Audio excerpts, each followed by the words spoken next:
Oh, I gotta get my beer out of the fridge. Oh my gosh. See, I gotta figure out whatever I have on the other OBS settings. The audio doesn't cross over, so I'm not as peaky.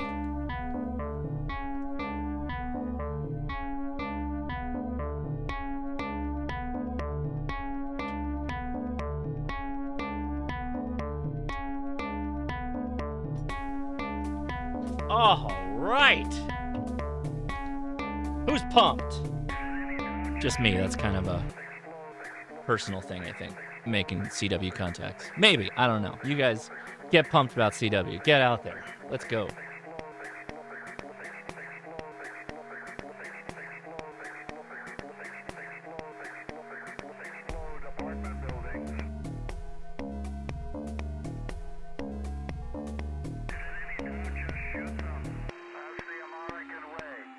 Hola!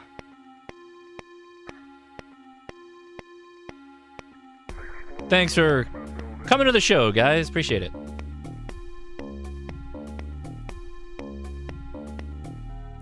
Oh, all right. Here we go.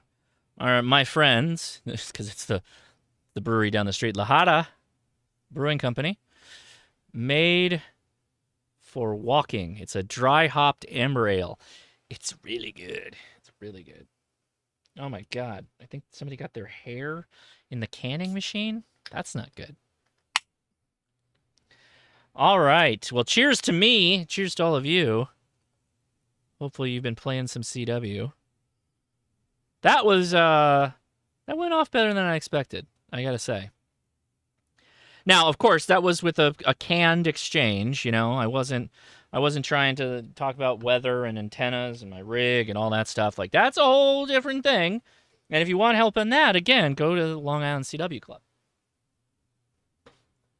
They have a exchange that they use that helps walk you through a lot of that stuff. You know, the first-time exchanges that you can use on the radio. So I highly recommend you do that. So thanks, everybody, for clicking on the after chat.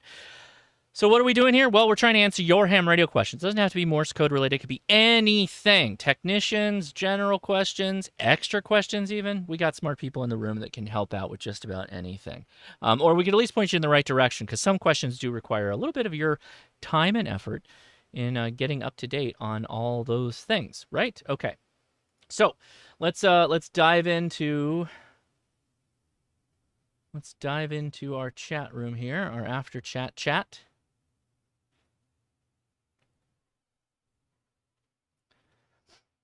And boom. Or harass Big Jim, right? Hola. Yeah. Hi. Hola. Josh! Cheers, everybody. I'm drinking my beer. I earned it. Josh, go out to a park. You did great. Yeah, I did all right. I'm not used to actually having such a good key, so like the tolerances of it are so slight that I was getting too close to everything with it, and I was double hitting and stuff like that. But hey, you guys got it. Those of you that made contacts, you understood what I was doing there, so it worked. Well, did you ever see the guys with the Begalis, and they literally have their fingers on the key and they just literally just touch it. Yeah, I'll get better. That's why.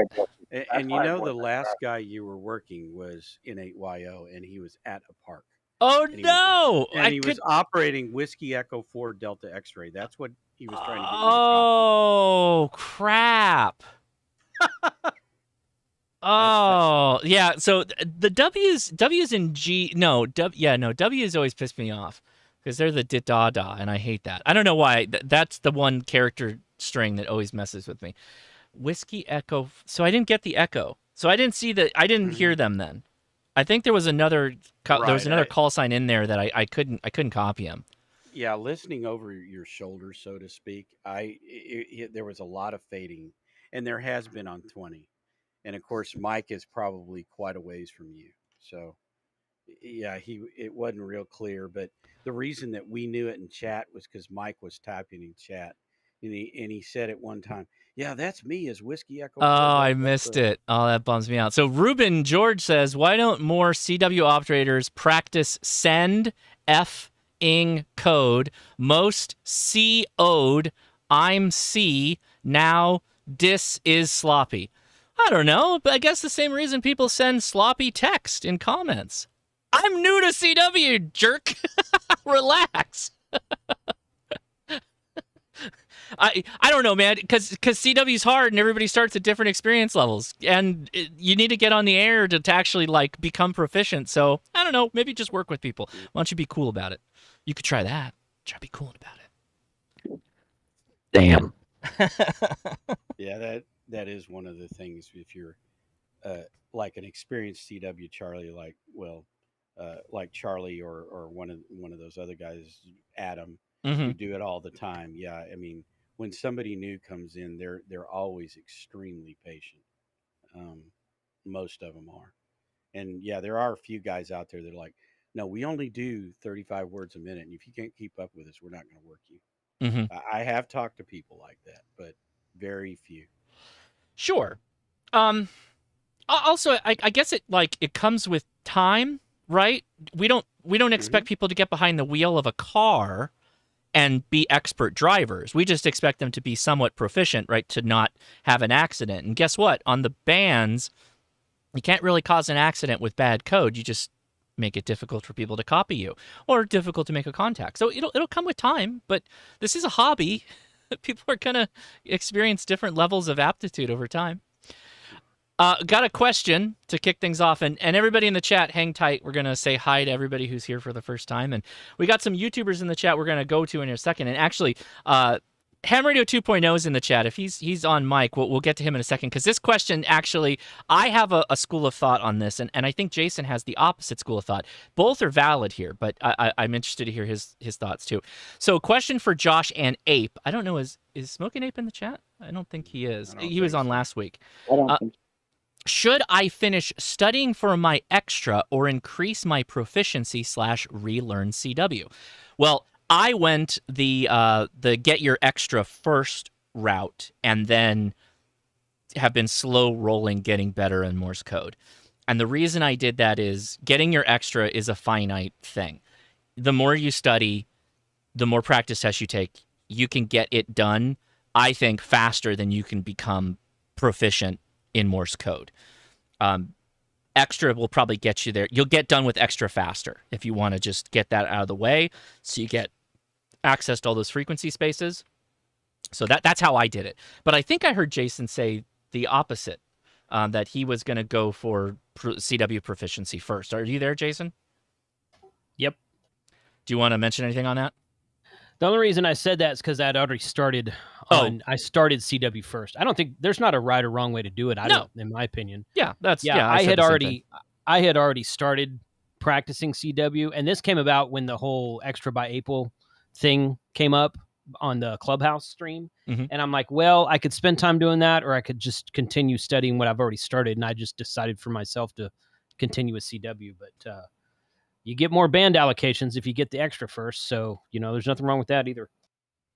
There you go. Yeah, and again, there's no wrong answers. It's really just the conversation you have with yourself on what you think you should be doing. So hope that helps, Russ. All right, so welcome to the After Chat. Again, most of us are on Discord. The disembodied voices you're hearing are our friends over on the Discord. And how we do this is there's a link in the description for the show. And if you click on the link, it'll have you join the Discord. You go to live-stream is the text chat. And then below that, it says live-stream /after chat. If you click on that, it's a voice chat. You will need to set your mic and your speaker just like you would do on Zoom or anything like that. And in the settings, you do this in the settings, the little gear, and you set a PTT button. A lot of people use Control or their left mouse button or whatever they want to do.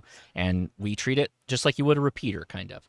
So with that said, is there anybody in the chat, the voice chat here on Discord, that is here for the first time that would like to say hi? And this is your opportunity to ask a question if you've got one. So anybody here for the first time would like to ask a question, come forward now, please.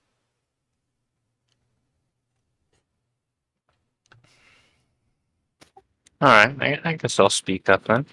Hey, it looks like Quigley I see down under. Go for it, Quigley. No, there's no E. I'm not down under.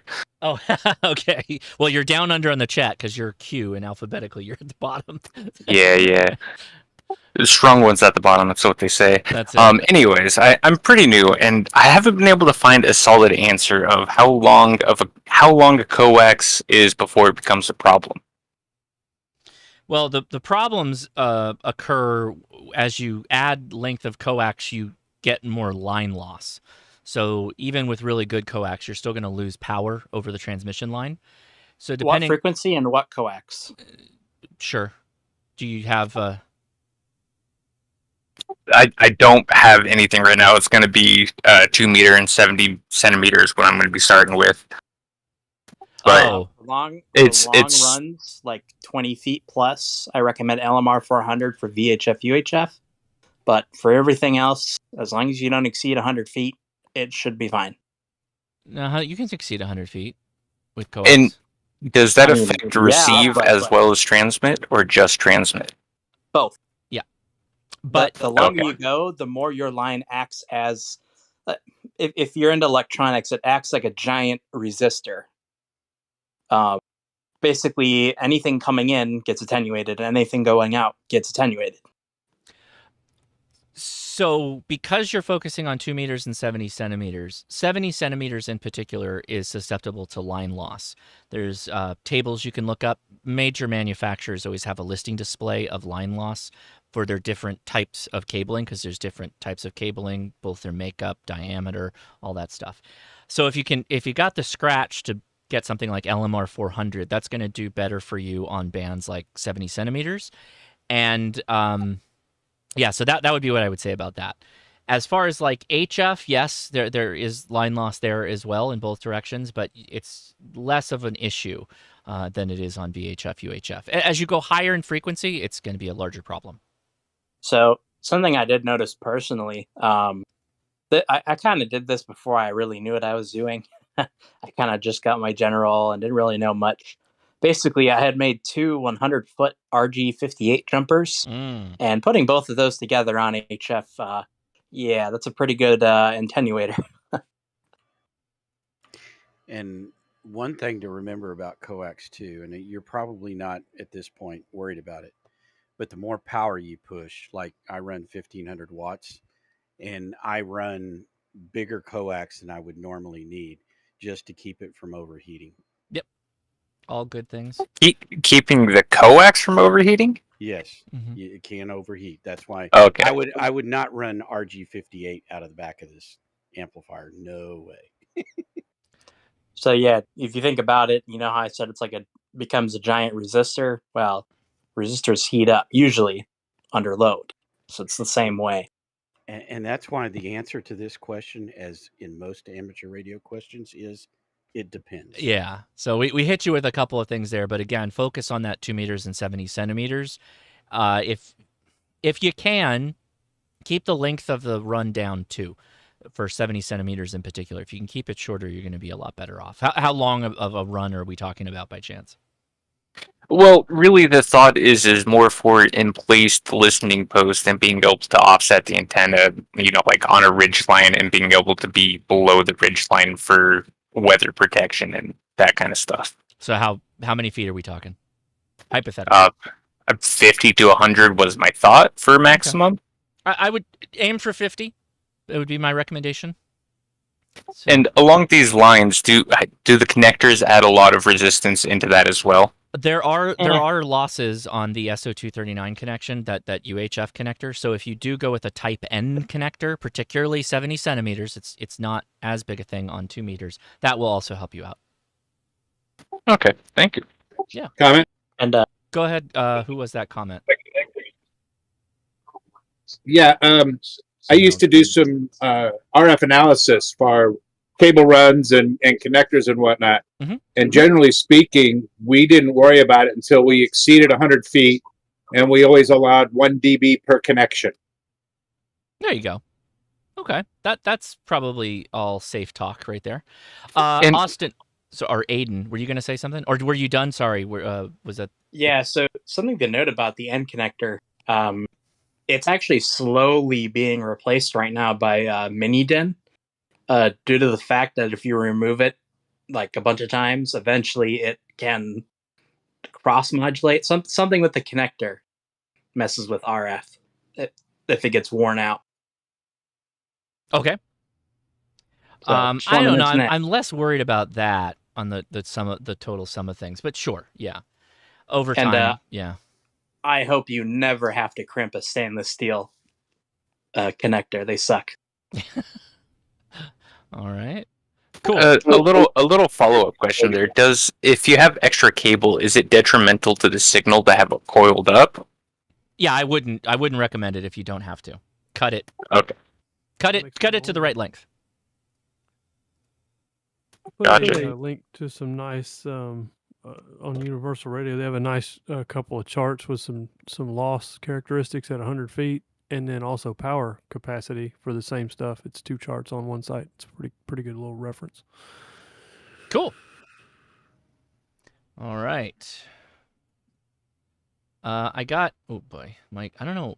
My settings are all screwed up again. So, sorry, I'm messing with my green screen.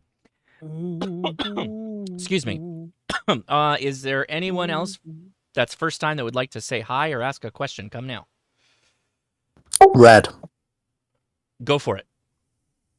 Hi, first time caller, etc. You said Red is the name you go by, or what your yeah, Red is what Nice. I go by. It's the beginning of my name, so it Cool. works. All right, so I actually have a question. The CW thing, by the way, made me laugh because you reminded me of like 2 weeks ago. I did my first CW QSO in 25 years, and after doing it, I had to go lie down and sleep because my brain just melted. It was like, why did you drag all that knowledge out of me for that long ago? It was crazy. Just gone. The other thing is BK was completely new to me. It's like, what on earth is that, and why aren't these people replying? But anyway, I digress. Yeah. I got 2 questions. So I've been off air for a while. I was Class A in the UK, so when I moved over, I got my extra just because, and then I dropped it for like 20 years. But I'm getting back on the air. I have myself a little HF radio, and everything is the same but slightly different, and so I'm a little confused. So I wondered if I could drop 2 questions on you. Uh-huh. The first one is kind of easy, I guess. So I wasn't used to having, should we say, unfriendly weather when I lived in the UK. Whereas here in North Carolina, right now, it is thunder and lightning every single night on clockwork. Do you guys in the South, do you guys unplug your antennas every night? A lot of people do, or they use antenna disconnects. An antenna switch is probably the least coverage with a spark arrestor at the antenna drop. And good grounding, if you have like a mast, is very important. Okay, cool. Yeah, I think right now I'm just unplugging, and I'm just like, I just don't want to play with the forces of nature. The second one is probably easy. It's an SDR question. Well, before you get to that, really quick, if you disconnect the connector, right? A lot of people actually disconnect the connector and move it pretty far away, and the reason for that is if you do get a lightning strike, it can come through that connector, and it almost turns into like a fire hose. It'll jump around and it'll jump sparks and jump lightning basically into other things. So even if it's close to your radio, it could still end up damaging it, right? So that's why even if you do disconnect, which is still recommended, you should probably still have a spark arrestor outside close to the antenna, like where the feed line is, to help somewhat with that as well. Yeah, and what I do actually is I disconnect just on the other side of the spark arrestor. So outside the house, because that's a good idea. I don't want it coming in the house at all. Or have some mechanism in place for disconnecting the antenna system some distance from the rest of your equipment. Yeah, I like that. Like they make remote switches, antenna switches. You could potentially have one that's just a 1-2 switch that would just turn it to ground, turn it off. Yeah, I want to get one of those paradans out on the or a few of them actually on the outside of the house, so I can just hit a power button and have it disconnect them outside. What's your second question there, Red? Second question's really easy. So I'm using an SDR. I'm using Hermes Light 2 and Thetis. CWU and CWL, I'm guessing, is CW on the upper sideband and lower sideband. in theory, is the tone meant to be the same when I switch between the two? Because in theory, I guess the offset should be at 600 hertz or whatever. Like your side tone, the side tone hertz. Yeah, so I believe in theory, so. I should be able to switch and it should be the same, right? Well, in theory. if you switch between up and low, you may have to retune where you're at, I believe. I think. I could be wrong. Adam? I guess what I'm trying to work out is the frequency that I'm transmitting on 600 hertz above or below what my dial says, or am I transmitting on that exact frequency? Is probably another way of wording the same question. It's bandwidth. It's the answer. Actually, I think yes.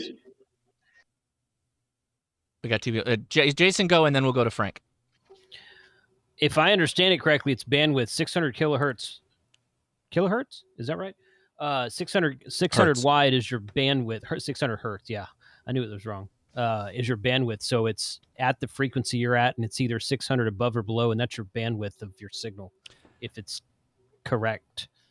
If you're not splattering, if you're talking about a true 600 hertz band. I think you're probably right. That's why I'm saying you may have to skew up or down. But go ahead, Frank. Right. What were you going to say? Correct. when he talks about upper and lower, is he talking about CW or sideband? CW, upper or lower. Yeah, CW. All right. CW. So when you set on your rig the tone, the pitch that you want to hear in your side tone, that determines how far above or how far below you have to tune to be 0 beat or on the same frequency as the station you're trying to work. That makes sense. And 0 beat is where you've lined up your receiving, the fundamental frequency on the station that's transmitting. Yeah, I still don't get what CWL and CWU buttons are for. I think it's still using upper or lower sideband. It's just going to be 500 hertz wide or whatever you set the filtering to, and then it's either going to be somewhere in there. I control my filters completely separate from the button. That's a mode button. I understand. Like LSB or USB, and then I can control my filters completely separately from that. But that's what I'm saying is, so if you're upper sideband, you're going to be, so if you're upper sideband, single sideband, you're going to be upper sideband off the off of what would be the carrier frequency carrier, or the fundamental. Which out of the carrier you want. Right. Yeah, but this is just a carrier. It is not single sideband. But it's got yes, width but what to we're it. talking about here has to do with what you hear, not with what you're sending. If your rig is set to CW upper, that means that when whatever offset you have chosen, say 600 or 750 as the pitch that you want to hear in your side tone, CW upper means that you will be listening 750 hertz above the actual frequency, the 0 frequency that the CW carrier is on. When you're set to CW lower, you're going to tune 750 hertz or whatever your pitch is below the actual carrier frequency that you're transmitting on. You have to remember that you're not listening to the carrier. Right. You're listening to the carrier mixed with some other oscillator that produces the 750 hertz tone that you actually hear in your headphones or speaker. There you go. In an SDR, it's the same concept, but there's not another oscillator necessarily. But yes, your point is completely valid. And I think that's kind of where we were going with that. Who was it in the chat? Somebody said always use just CW upper. MM0XET. You're probably fine doing that. So the idea is, let's suppose you've got some QRM just below you. You can switch to upper and not hear that, or vice versa. That's interesting. Sure. Why not? Yeah, the BFO knob. Who remembers the BFO days of shortwave listening? You can still get a lot of shortwave radios still have a BFO. I know the Ten-Techs do. Not Ten-Tech. Texon. All right. That was a couple of good questions. Thank you, Red. I appreciate that. Anybody else in the chat? Thank you. Appreciate you. Anybody else in the chat for the first time that'd like to say hi or ask a question? Come now. Yeah, actually, this is Evan. I'm the guy who said I was a Long Island CW Club instructor in the. Hey. I just figured I'd hop in, and if anybody's got any specific questions or anything about LICW or learning CW in general, I'm more than happy to answer them. So. Well, thank you for making yourself available. I've already chatted with Howard over email. We're going to have likely him and a couple other folks on in the future. So maybe I'll throw your name in there if you want to be on a live stream. That'd be cool. But yeah, so if anybody in the chat, oh, sorry, go ahead. No, I was just going to say, yeah, go ahead. I mean, I'd be more than happy to hop on. Howard's been talking about, I mean, basically every month when we get the new list of new members, probably 40% of them list your YouTube channel as the way they found LICW. So Howard's a big proponent of your channel. So we appreciate the business. So. No, I appreciate Howard, because if you think about when I decided to switch the ham radio crash course, like make my previous incarnation, like a phoenix rising from the ashes. When I made the ham radio crash course, Long Island CW Club was starting out, and it just kind of went together perfectly. We started doing some live streams together, and it was just super, super cool. I think Howard's great. I'm on the website. I'm on the homepage. If you go look at my first CW contact, it was with the assistance of Howard, so you guys can go watch that. It's actually pretty funny. But I was more confident with Howard, doing the contact with Howard, than I was today, I'll tell you that much. I was a lot more scared flying solo, if you will. Right on. Well, thanks. So yeah, shout out to Long Island CW Club. So if anybody has any questions from follow-on from the live stream about learning CW or the Long Island CW Club, we've got Evan here who can answer some questions there. So anybody else in the chat, first-timers that would like to say hi or ask a question, come now. This is your moment to shine. We like to give you the priority in the beginning. This is Jonathan. Hey, Jonathan, go for it. I just wanted to say I was KI5GDZ that made the contact with you there a little bit ago. You did a great job, buddy, over here in Mississippi. Hey, thank you, man. I appreciate that. I super appreciate you sticking with me as I went through all of that, because it was stressful. Let me tell you. Wait, let me make sure. What was that call sign again? Let me make sure. Kilo India 5 Golf Delta Zulu. Got it. Okay. Yeah. I had a scribbled D in there, so now we've got it corrected. Good. Yeah, I imagine your station was doing the heavy lifting. I'm just running a TS2000 on an end-fed wire at about 25 feet, so you're probably the reason we made the contact. I think we were splitting the difference, because while I have a really nice antenna, I was only using like 10 watts. Well, you did, like I said, you did a good job, and I'm glad I didn't have several thousand people watching me on my end. Well, we're not there yet. I think I only had like 300 people watching me live, so that's fine. I can do that. Well, I appreciate that, man. Thanks for making the contact with me.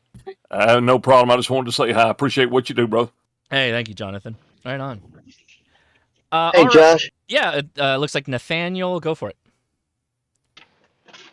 Hey, sorry, I'm in the middle of something, and I was I'm gonna back up just a little bit because I was looking for a good time to break in, and there wasn't one. I wanted to make a quick comment about something. A little bit ago, you made a comment about people using an antenna switch and sending the secondary to ground, which is good and helpful. However, as an electrician, I'm going to throw this out there that is not a foolproof failsafe, because first of all, like you said, if you have if you have the end of a wire just sitting on a table or something a few feet away from the radio, that lightning strike can jump and still damage the radio. Sure. And what happens on a switch is you've got 3 pieces of metal, and you've got your wire coming in, and if the switch is turned one way, it's touching the piece of metal on the left. If it's turned the other way, it's touching the piece of metal on the right. Right. And they're only just like an inch away from each other. Yeah. And so there is still that potential. Now, electricity will follow the shortest path to ground, which under normal circumstances that would be safe. However, when you have a lightning strike, it's like trying to push the pressure of a fire hydrant through a garden hose. Right. So yes, all of the above, yes. And if I wasn't clear, I also set a spark arrestor right before all of this. Good grounding at the antenna if it's not connected to the home. Now, what I didn't say, and there are videos where we've gone into greater detail, like my grounding videos where I've had actual experts on, and I've just talked about what I've done in the past. So here's the reality: if your antenna gets struck by lightning, you're likely losing something. Even if it's not connected necessarily, right? We covered reasons why. You still want to have good lightning arresters and spark arresters in your feed line, regardless of a direct strike. If you live in an area where there is lightning strikes, there is static buildup around that lightning strike. So even if you don't get a direct hit, your radios could still become damaged just from the proximity of that lightning strike. So you still want to put in lightning arresters. You still want to have good grounding. You still should have an antenna switch likely that does have a path to ground. None of this is a foolproof solution. And likely, even with all of this, if you take a direct hit, you're still probably losing something. That's just the reality of it. That's the reality. So if you live in a lightning alley, it's best to disconnect that sucker and get it away, right? But you still should have the other stuff too. Is that better? Did I do a better job on that one? Amen, bro. Yeah, absolutely. And I understood what you were saying in the first place. I just don't want people to think that, oh, if I put it on a switch and just turn the switch, I'm safe. 100%. 100%. Yeah. Good comment. And it deserves reiterating because it's important and people need to understand the importance of it. So yeah, appreciate it. All right. Anybody else in there for the first time on the after chat here that would like to ask a question or just say hi? We'd love it just hearing all the new folks say hi.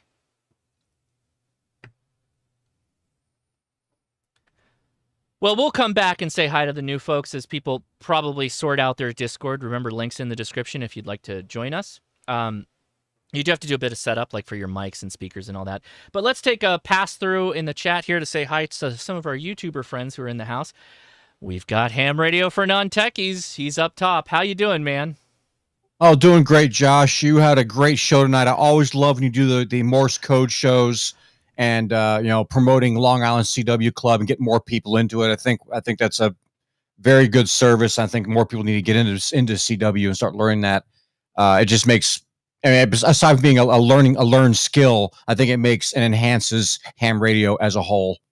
I appreciate that. Thank you. I would definitely call it the CW YOLO show because I just kind of went with it. But what have you been up to? What's going on with you? You've got a lot going on. Yeah, well, I did a show a couple weeks ago about grounding my station, and somebody, actually one of my viewers had sent me an article that somebody wrote, a little 5-page article talking about how we really overthink the whole grounding thing and how he quit grounding his stuff years ago because of the newer technology. You don't really need to have it done.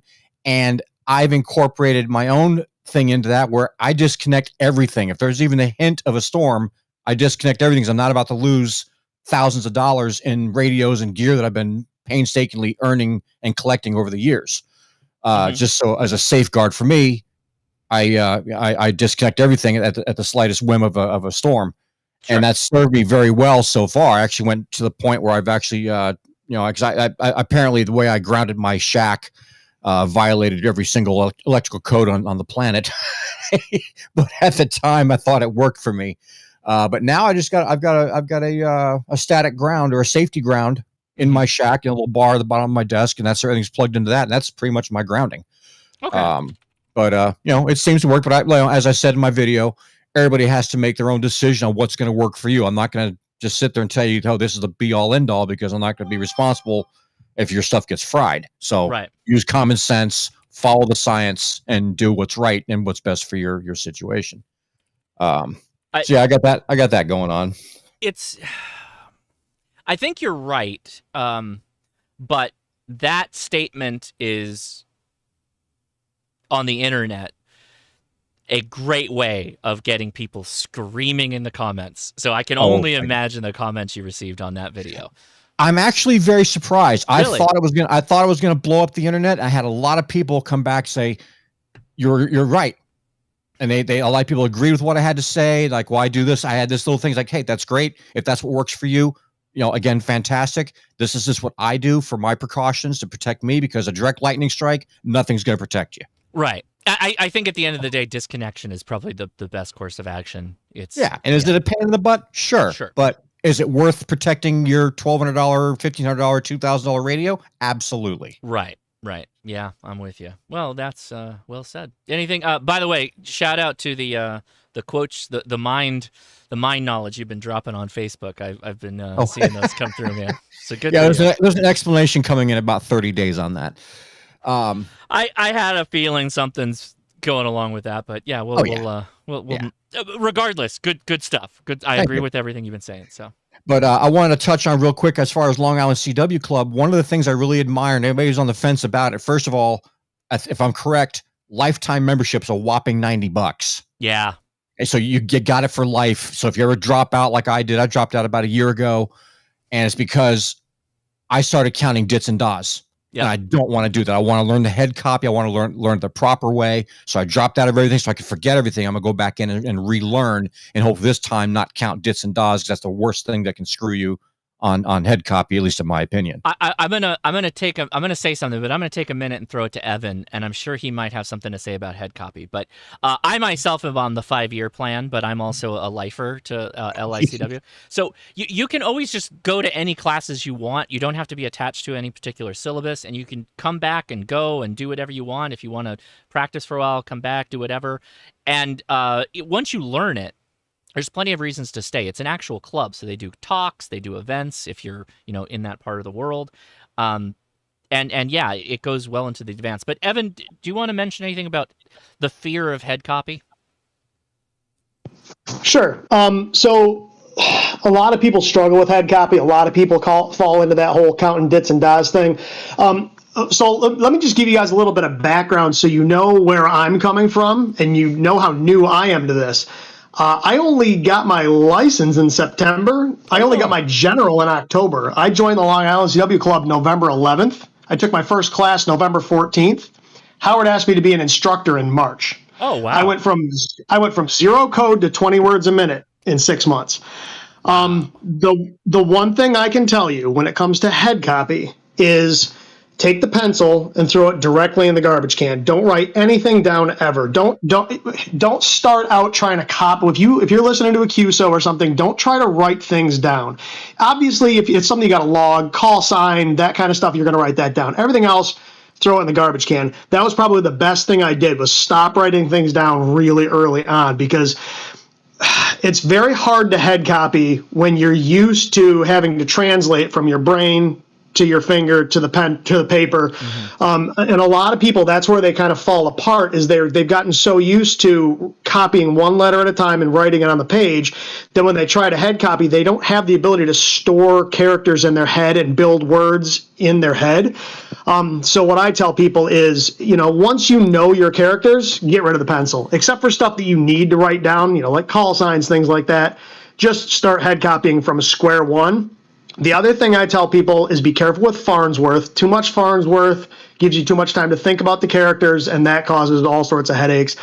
And the last thing I tell people is be careful about trying to push too fast too soon. Like, make sure you know all the characters and everything first, and make sure you can recognize those characters instantly before you try to really start pushing things. Yeah. But the faster you can go, the faster you go, the better. I mean, when you're learning, you should be uncomfortable. You should be learning in a place where you're missing probably 30% of what you're trying to copy. If it's easy, you're not working hard enough. So to be perfectly honest with you, that's what I tell most of my students is, if you want a head copy, ditch the pencil as soon as you can. As far as classes are concerned, like you said, you can kind of go to any class you want at any time you want, at any level you want. I mean, you could be a brand new beginner and go to a QRQ 25 plus word a minute class if you wanted to. It really doesn't matter. But yeah, you can go to anything you want, anytime you want, drop in and out at any time you want. It's a really easy curriculum to get in and out of. So, and they made a lot of changes to it recently.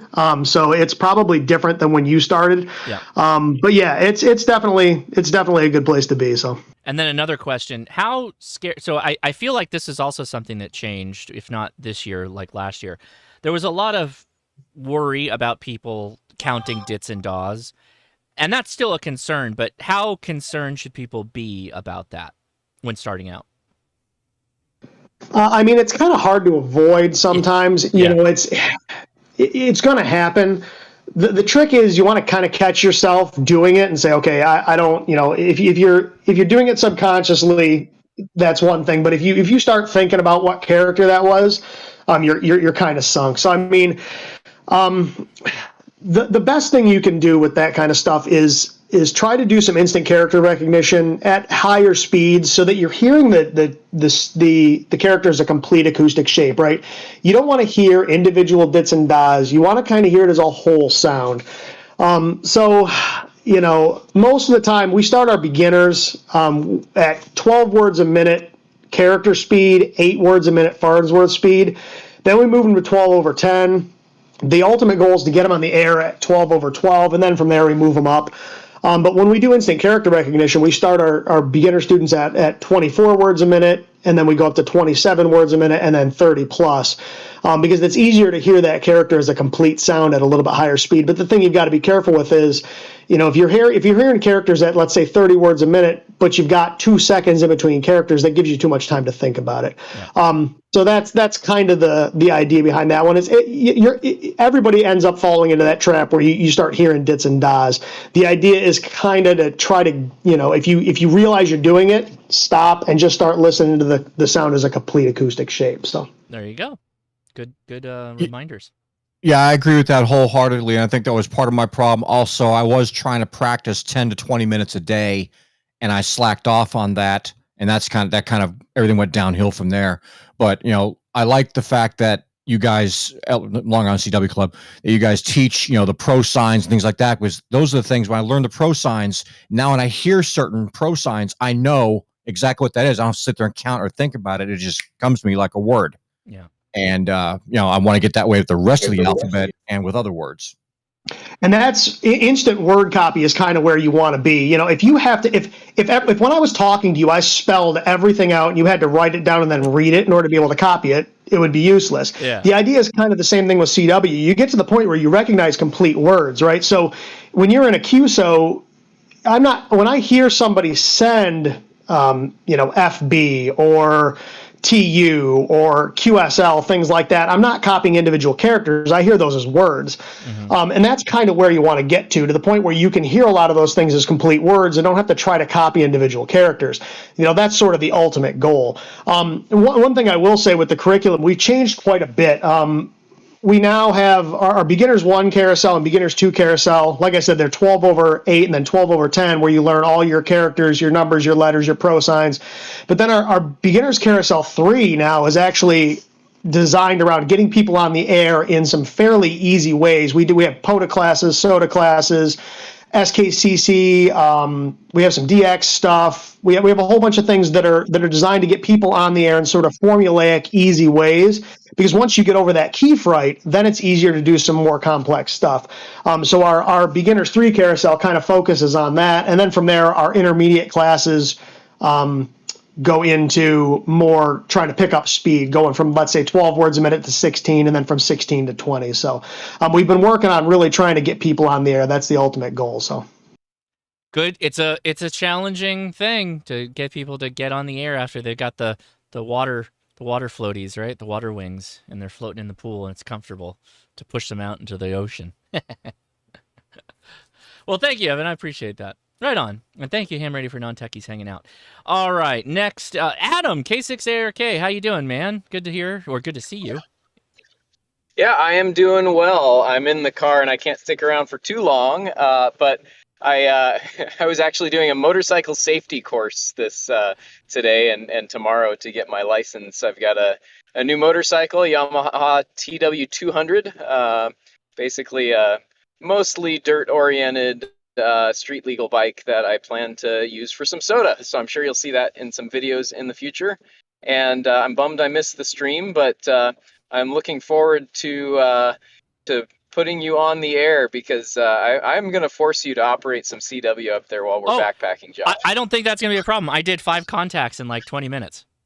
That's awesome. Are you going to bring Are you bringing the mountain topper? No, or I KX2? think I'm going to bring the KX2 just so I have a mic, and I did make your mic kit, so I've already slimmed my pack down to be efficient. I'm gonna have the KX2 because I'm still gonna want to be able to do some single sideband, I think. But no, I'm gonna do CW. I'm planning on it. I've been very cool, catching up and training and all that stuff. My brain, so I'm down. Well, awesome. I'm looking forward to it. It's going to be a lot of fun. I'll be up at the Oregon W7O camp out just north of Crater Lake this weekend. It sounds like there's like 50 or so people going, so it should be a blast. And I plan on doing some filming up there. I'm hoping to get a really cool peak, Mount Thielsen or Thielsen. I'm not sure how it's pronounced, but it's a pretty impressive summit. With gonna do that with N7KOM most likely. But yeah, it's gonna be a blast. So, are you driving up to Oregon? No, I'm flying. Okay. I have Allegiant Air tickets, and I'm gonna bring everything I need for a 3-day camping weekend in a 20-liter pack that has to weigh less than 5 kilograms. Oh, to that's be, right. Personal item. Are you gonna talk about that on the video? Oh, I'm sure I will. Yeah, I'm gonna have to do a pack dump on that, so it'll be fun.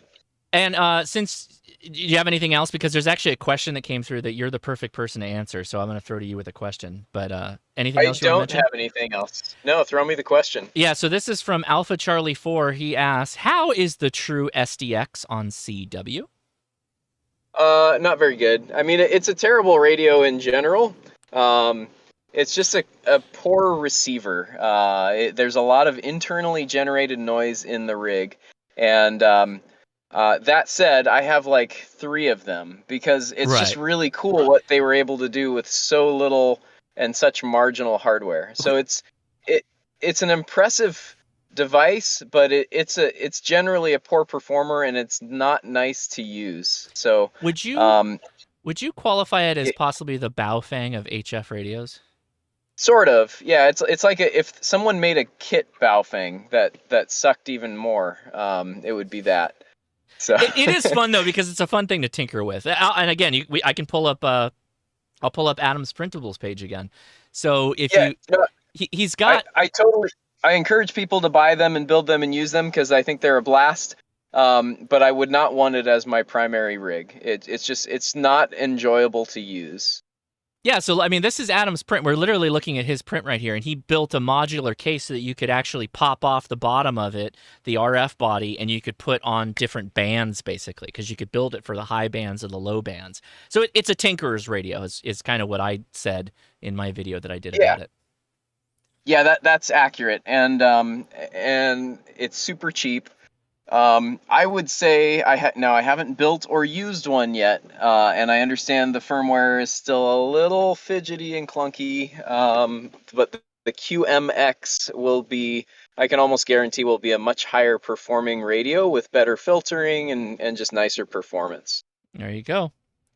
I got a QMX kit. I'm gonna build that, but it's probably gonna be after Huntsville, is my guess. So, well, thanks, Adam, for being on. I appreciate it. Go ahead. I've got one too, and I look forward to building it. I'm gonna try to build mine with alternate bands, and I'm gonna really twist Hans's arm to give us a firmware that'll work with some alternate bands. So should be good. Oh, there's another question that came in, and actually Adam's also the right person to answer this one too. What's your opinion on the FX4CR? FX4CR, good question. I have not used the CR model. I have an FX4C. And I have been helping you, BG2FX, out a bit. I built his website, and I've been doing some kind of, actually some repairs for people in the U.S., just free of charge, because I appreciate what he's doing. I think he does cool work. That said, the radio has its quirks. It's not perfect, but it does work fairly well. You can get 20 watts out of the thing. You have to be a little careful with it and make sure you don't fry your finals with a poor antenna and a real high duty cycle because it does get hot. But let's see, how would I characterize it? Its strengths. I think it's a great radio for portable if you want to do digital stuff because it has Bluetooth built in and you can connect it to a phone via Bluetooth and run digital. I think it's a pretty good sideband radio. it's an okay CW radio, but it lacks some key features that I really want in a CW rig, like a memory keyer, and some things like that. It also doesn't do key shaping, so it has some key clicks on transmit, which hopefully will get him to fix in the firmware, because that should be a relatively easy thing. He's mostly a sideband operator. He doesn't do any CW, so it's I'd say a little bit weaker as a CW rig. Adam, Yeah, are you coming to Huntsville? I am not going to Huntsville this year. Okay, I would bring mine and let you tinker with it for a couple days if you were. That's why I was asking. Oh, I actually have multiple at my house right now. So. No, I have the CR. I have the CR. Yeah, no, I have multiple CRs in boxes at my house right now. Okay. You said you hadn't played with one. I assumed you didn't have it yet. I just haven't had time. I have multiple there that were, someone decided they didn't like it and wanted to return it, and it's still a good unit. And then I have a couple of units that had a failure of a component, and one of them I repaired, the other I need to repair still once I get some parts. So yeah, I've got some laying around. I would agree with you, Adam, on pretty much everything on that radio, and I've used it for CW, and I can tell you that I agree that there's some weird pops and some weird artifacts and things on the CW side where it's awesome for digital. The Bluetooth digital is amazing. It works pretty well on single sideband. It is a little weird for CW. I mean, it works and it gets the job done, but it wouldn't be my first choice in radios.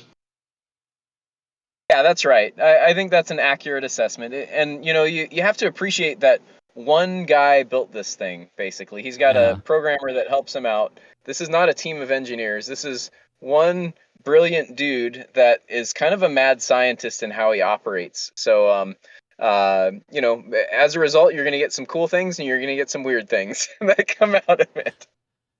Yeah. Right on, man. Oddly enough, there's another question that Adam is spot on to answer this, and this can go to a couple of people if you have experience. So the question from Champy is, any feedback on the mountain topper? I've found I get spotted on the reverse beacon network a smidge off frequency. What I have it set to transmit on. Have you experienced that, Adam? And maybe should we even worry about that? I have. I don't know that you may be able to adjust it, but I'm not sure. I personally don't care. I don't think it matters. Nah. And I think some of the RBN receivers are also a little off frequency. I've noticed that too. So yeah, I don't think, I could be wrong, but I don't think you can fix that, through the user interface portion of the radio. And that's just, I guess, a little quirk of how some of those rigs work. I mean, you can contact LNR and ask them, like, hey, should I be worried about this? Is there an alignment procedure that I can do? There probably is, but if they shipped it that way, it's maybe not that big a deal. But I don't know. I'd reach out. I know Randy from LNR. I can ask him right now and find out if that's adjustable or not. Is that a live thing? Well, ask him, like, hey, do sometimes these transmit a little bit off frequency, and should we be worried, etc., and do we need to realign if that's the case? Yeah, he's on the LICW Discord right now, so I'll hop over and ask him real quick. I'll be right back. Awesome. And the other thing I'd say is that I've never used. There's also two things. There's also a KD1JV Steve Weber, like groups.io or something like that, that you can find, and Steve's on there, and he can answer questions directly. The other thing I'll note is that I've never actually used the LCD version of the Mountain Toppers.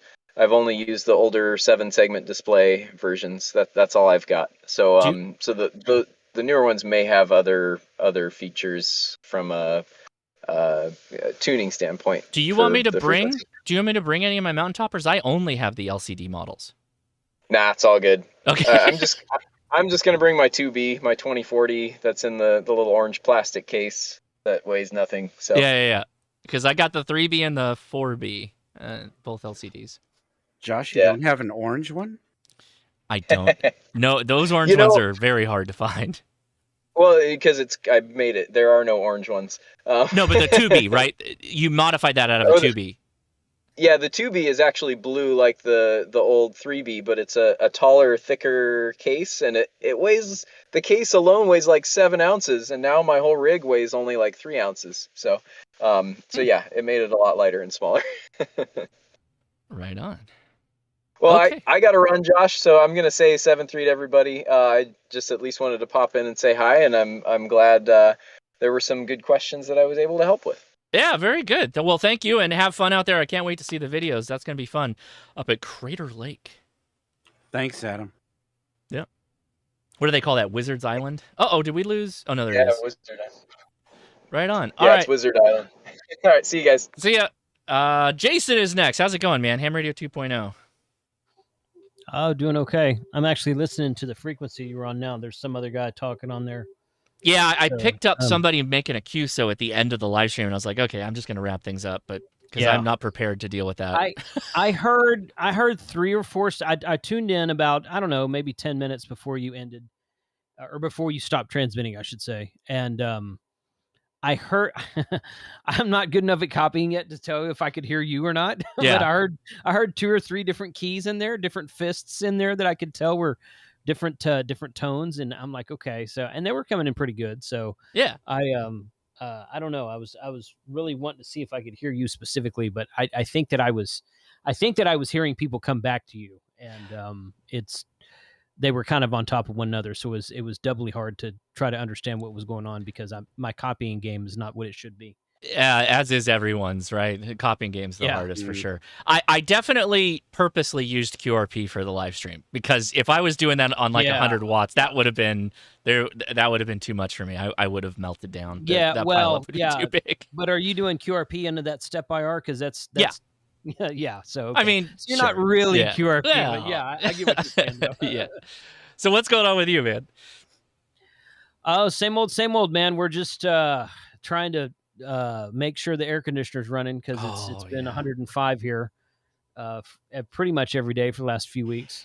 We did get some rain last week, so it was cooled down a little bit. So, a question for you on the ham radio front. Like, I know you have a detached shack, right? Correct. Obviously, air conditioners are important in that case. But is there any like hot when it's really hot that affects your ham radio usage, either materials melting or whatever that you have that's different from other people? Not really. No. Okay. When I this is a 10 by 50. I'm actually sitting in the shack right now. Oh, okay. I'm sitting in the same place I record all my videos.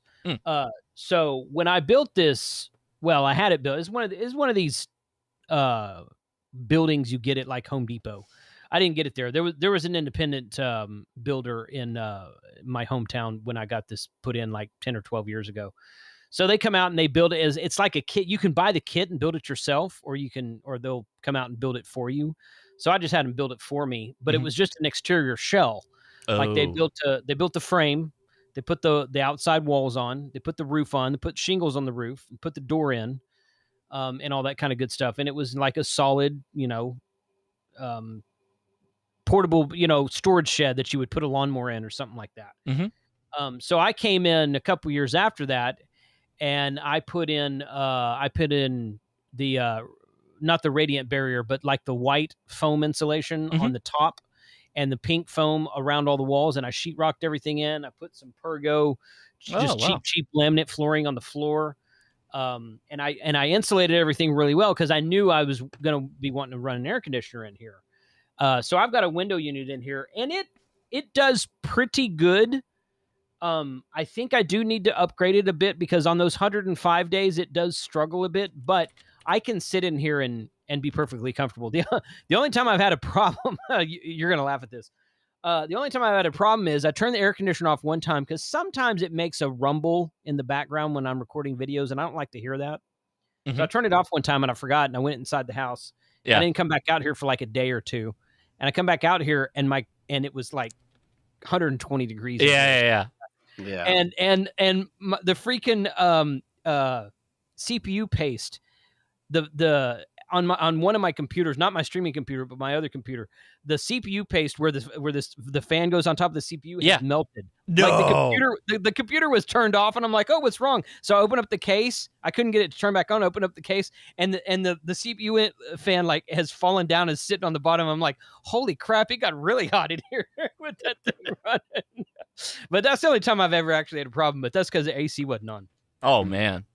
Yeah, that's if you don't hold that environment, that can get hot real fast. Right. Yeah. Well, it's like you, man. You're in your garage, but you've got it somehow climate controlled in there, don't you? I just don't have as hot as conditions as you. I don't have an air conditioner. I just have a really strong exhaust fan and a fan that kind of blows on me.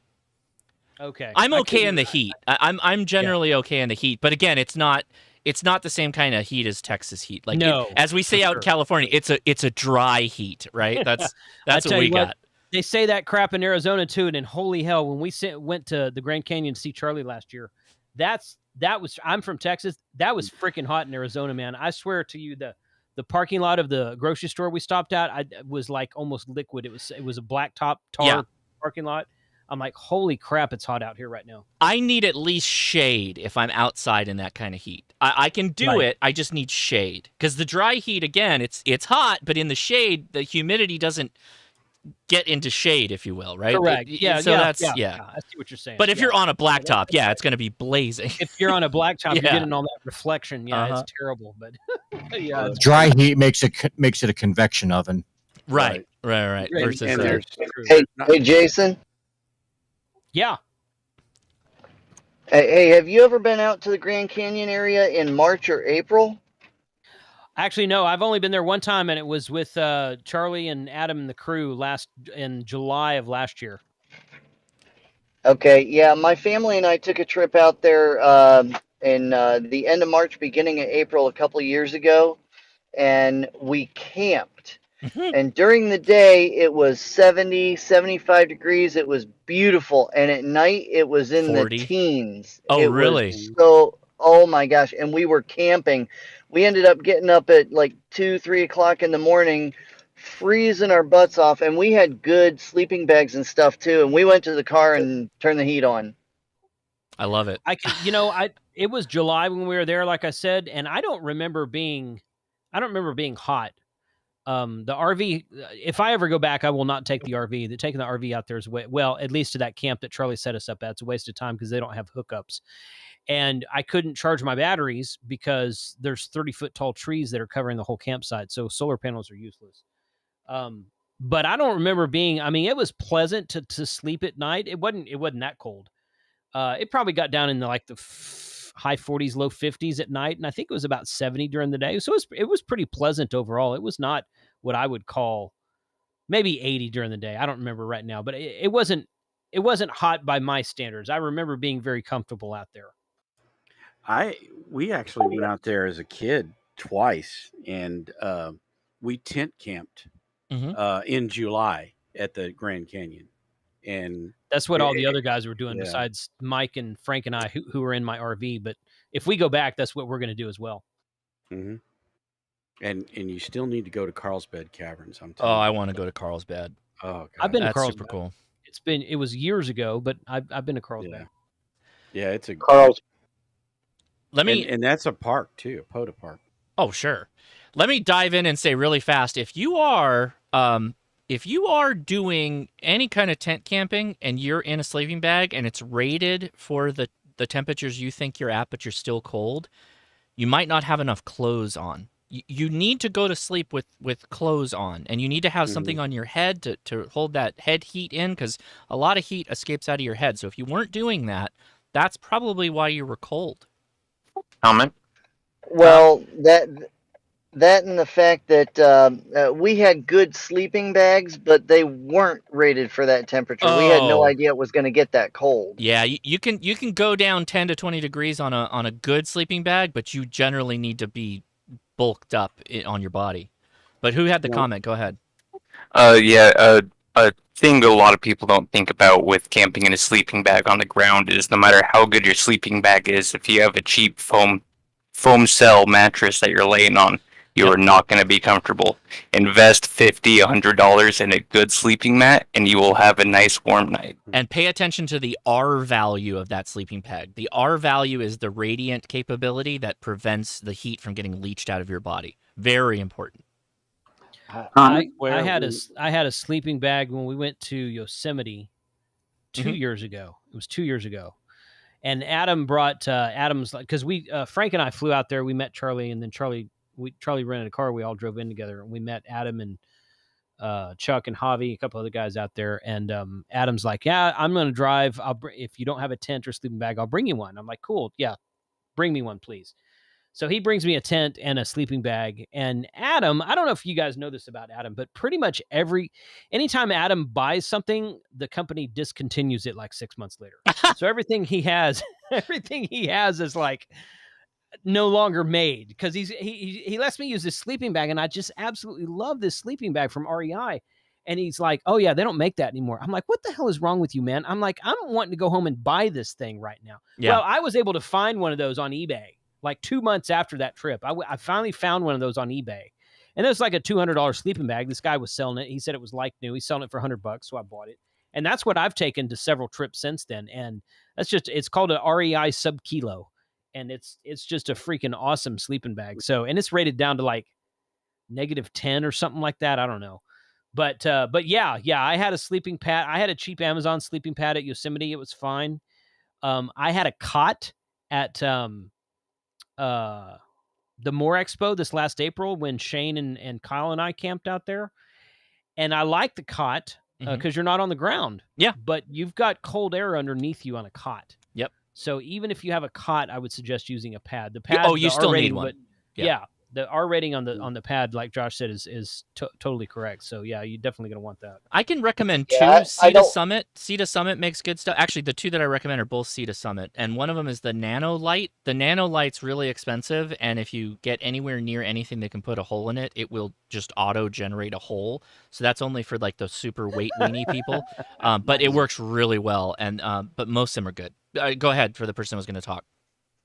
I was just going to say, I don't know if this was a help or a hindrance, but we were on air mattresses. Air mattresses don't really have any R value. You will get very cold on an air mattress because they don't have a radiant barrier. You think about what you put on your roof, the radiant barrier. You need something like that under you to keep the ground from sucking the heat out of you. Every air mattress I've ever owned has eventually ended up with a hole in it, so I just stopped buying them. I hate them now. I won't buy them anymore. But the air pads are better because there's not as much, especially if they're like lined with something. But yeah, send me a link to what those ones you're talking about, Josh. Oh yeah, I'm not familiar with that brand name. Yeah. So two things real quick. First, Nemo Tensor for the win. I'm a fan of that. Two, I have an answer on the mountain toppers. They are alignable. If you tell me which one it is, I can find out for you. They're also, Randy said the assembly manuals are still on the website with the instructions on how to align the frequencies on those. So whoever it was in the chat that asked a question about the mountain topper, come back with the model. I'm assuming it's probably a 4-band. I'm just guessing. That's my guess. But yeah, there you go. Cool. Hey guys. Yeah. Just one thing, if you're really looking serious at gear and you want to know what it's performing, over at Outdoor Gear Review, he's like you guys. He buys it, he takes it out, and many manufacturers are sorry they ever put their stuff on market, or he tells you it's a real deal. But one key thing for all you campers, change your clothes before you go to bed. You're taking your sweat with you into that bag, and it will condensate, and that's what I've taught 35 years of Boy Scouts. That's a very good point. Or dry out beforehand, but yeah, no, that's a very good point. And are all your tents that you guys buy, do they all have floors in them? Mine does. All of mine do, but I have single wall and double wall tents. When we were Boy Scouts, ours did not have that. And we were on a slope one night, and it was cold, and it rained. And I found out very quickly, because my brother and I both had really nice sleeping bags. Everybody else had these cloth bags. They were warm, but they were not waterproof. And boy, did those guys suffer. The only tent I currently have is my Gazelle tent, which I Right. think you have one. Of Yay. Yeah, I do too. Yeah. I absolutely love that. But you're not backpacking with the Gazelle tent. It is No. made to go on a roof rack or in the back of a truck or in a van or something. Yeah. Yep. And it's excellent if you're going overlanding camping or setting up at a campsite that you can drive to. But Yeah. I need to get, and I don't do a lot of hiking. We don't do a lot of hiking out here in the flatlands, but eventually I'll end up with a backpackable type tent, and I'll be probably asking Adam what he would recommend, something that's like freaking still made, because you know how Adam is. But yeah, those my Gazelle T3 has a floor, and it is excellent. I really it does a very good job of, if you run like a diesel heater outside and pump the duct inside, it does a very good job of keeping it warm in there. Yeah. Well, and again, this is when I was a kid, but my dad had a 15 or 14 man tent, and it was not A Coleman? backpack. Was those Colemans with the No, with the no, it huge was not aluminum Coleman. rods?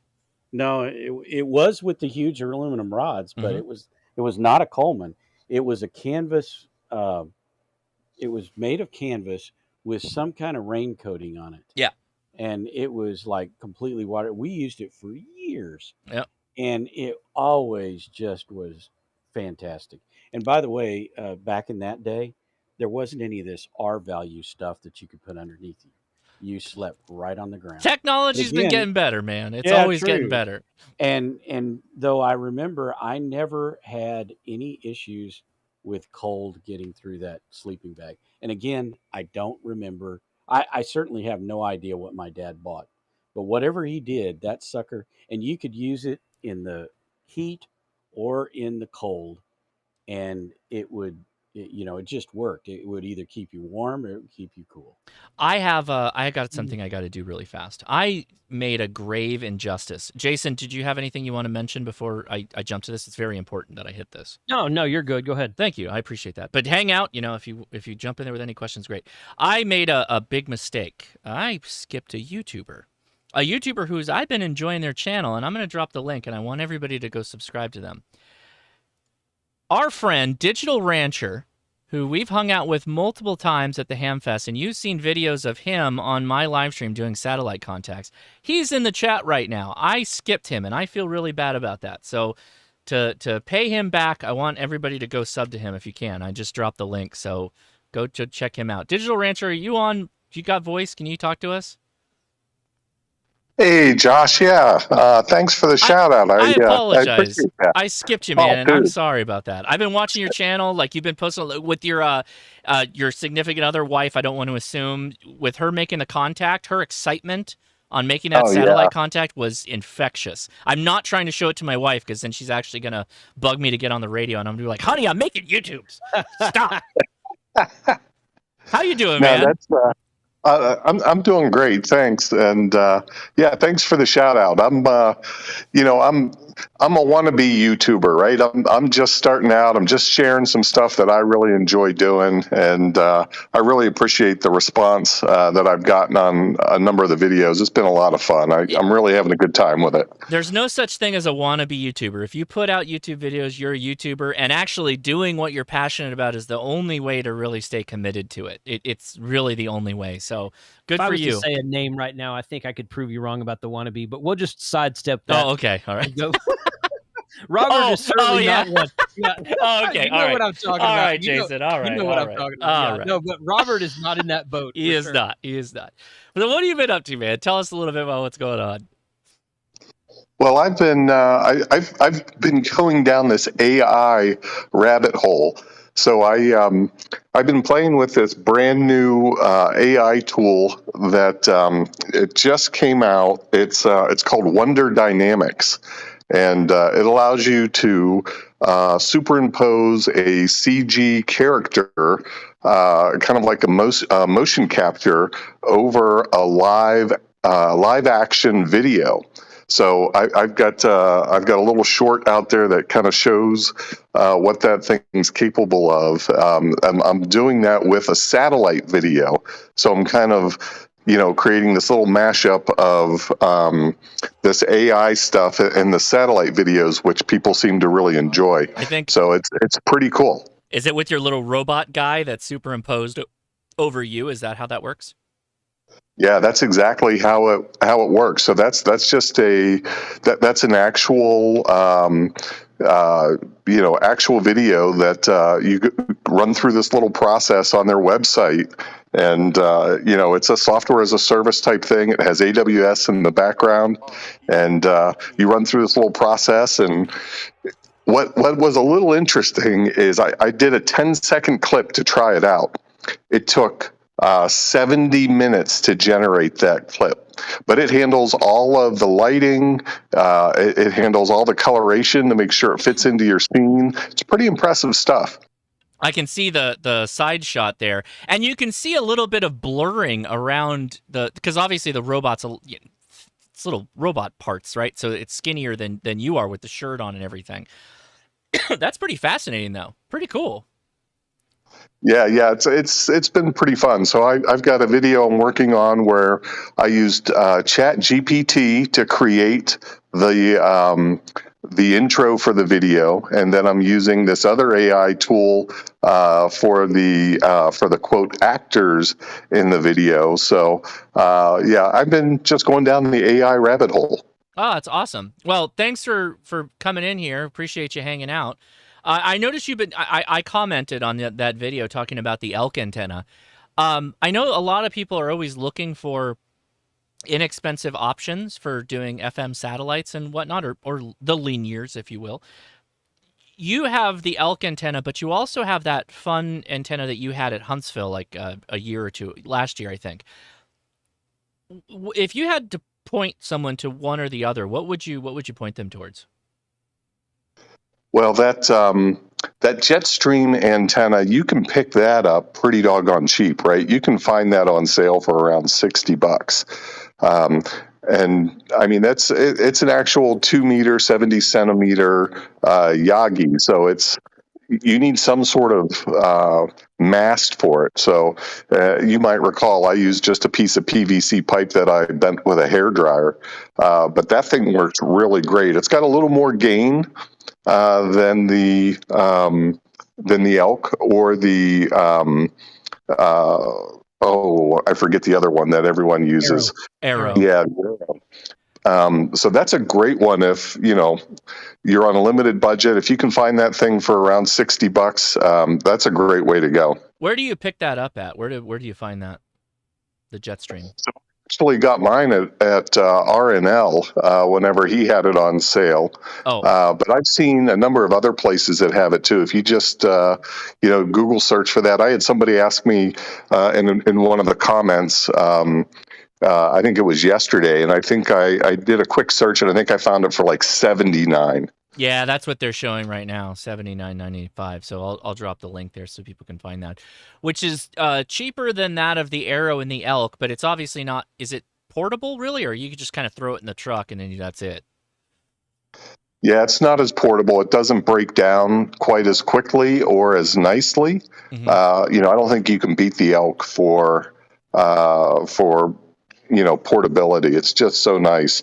And if you use that handle, that 3D printed handle that Kyle had dug up somewhere, I think he found it on Printables. I mean, that makes a really nice small package to travel with. Right on. Well, I appreciate the insights there, because that's gosh, that's the other area. I will say that I have to focus on the CW. For me right now. That's my next great nemesis. That's my current minotaur, if you will. The next one though is satellite. I want to get much better at satellite, because it's still always battling. I need a third arm every time I do satellite. I feel like I need a third arm to come over the top and hold something and work Doppler. That's the aspect of it. Like I can't wrap my head around what I'm supposed to be doing constantly. Yeah, that new kind of chest rig that I've been using lately helps with that. I'll be bringing that to Huntsville, so yeah. I'm hoping to get some folks making some contacts with that.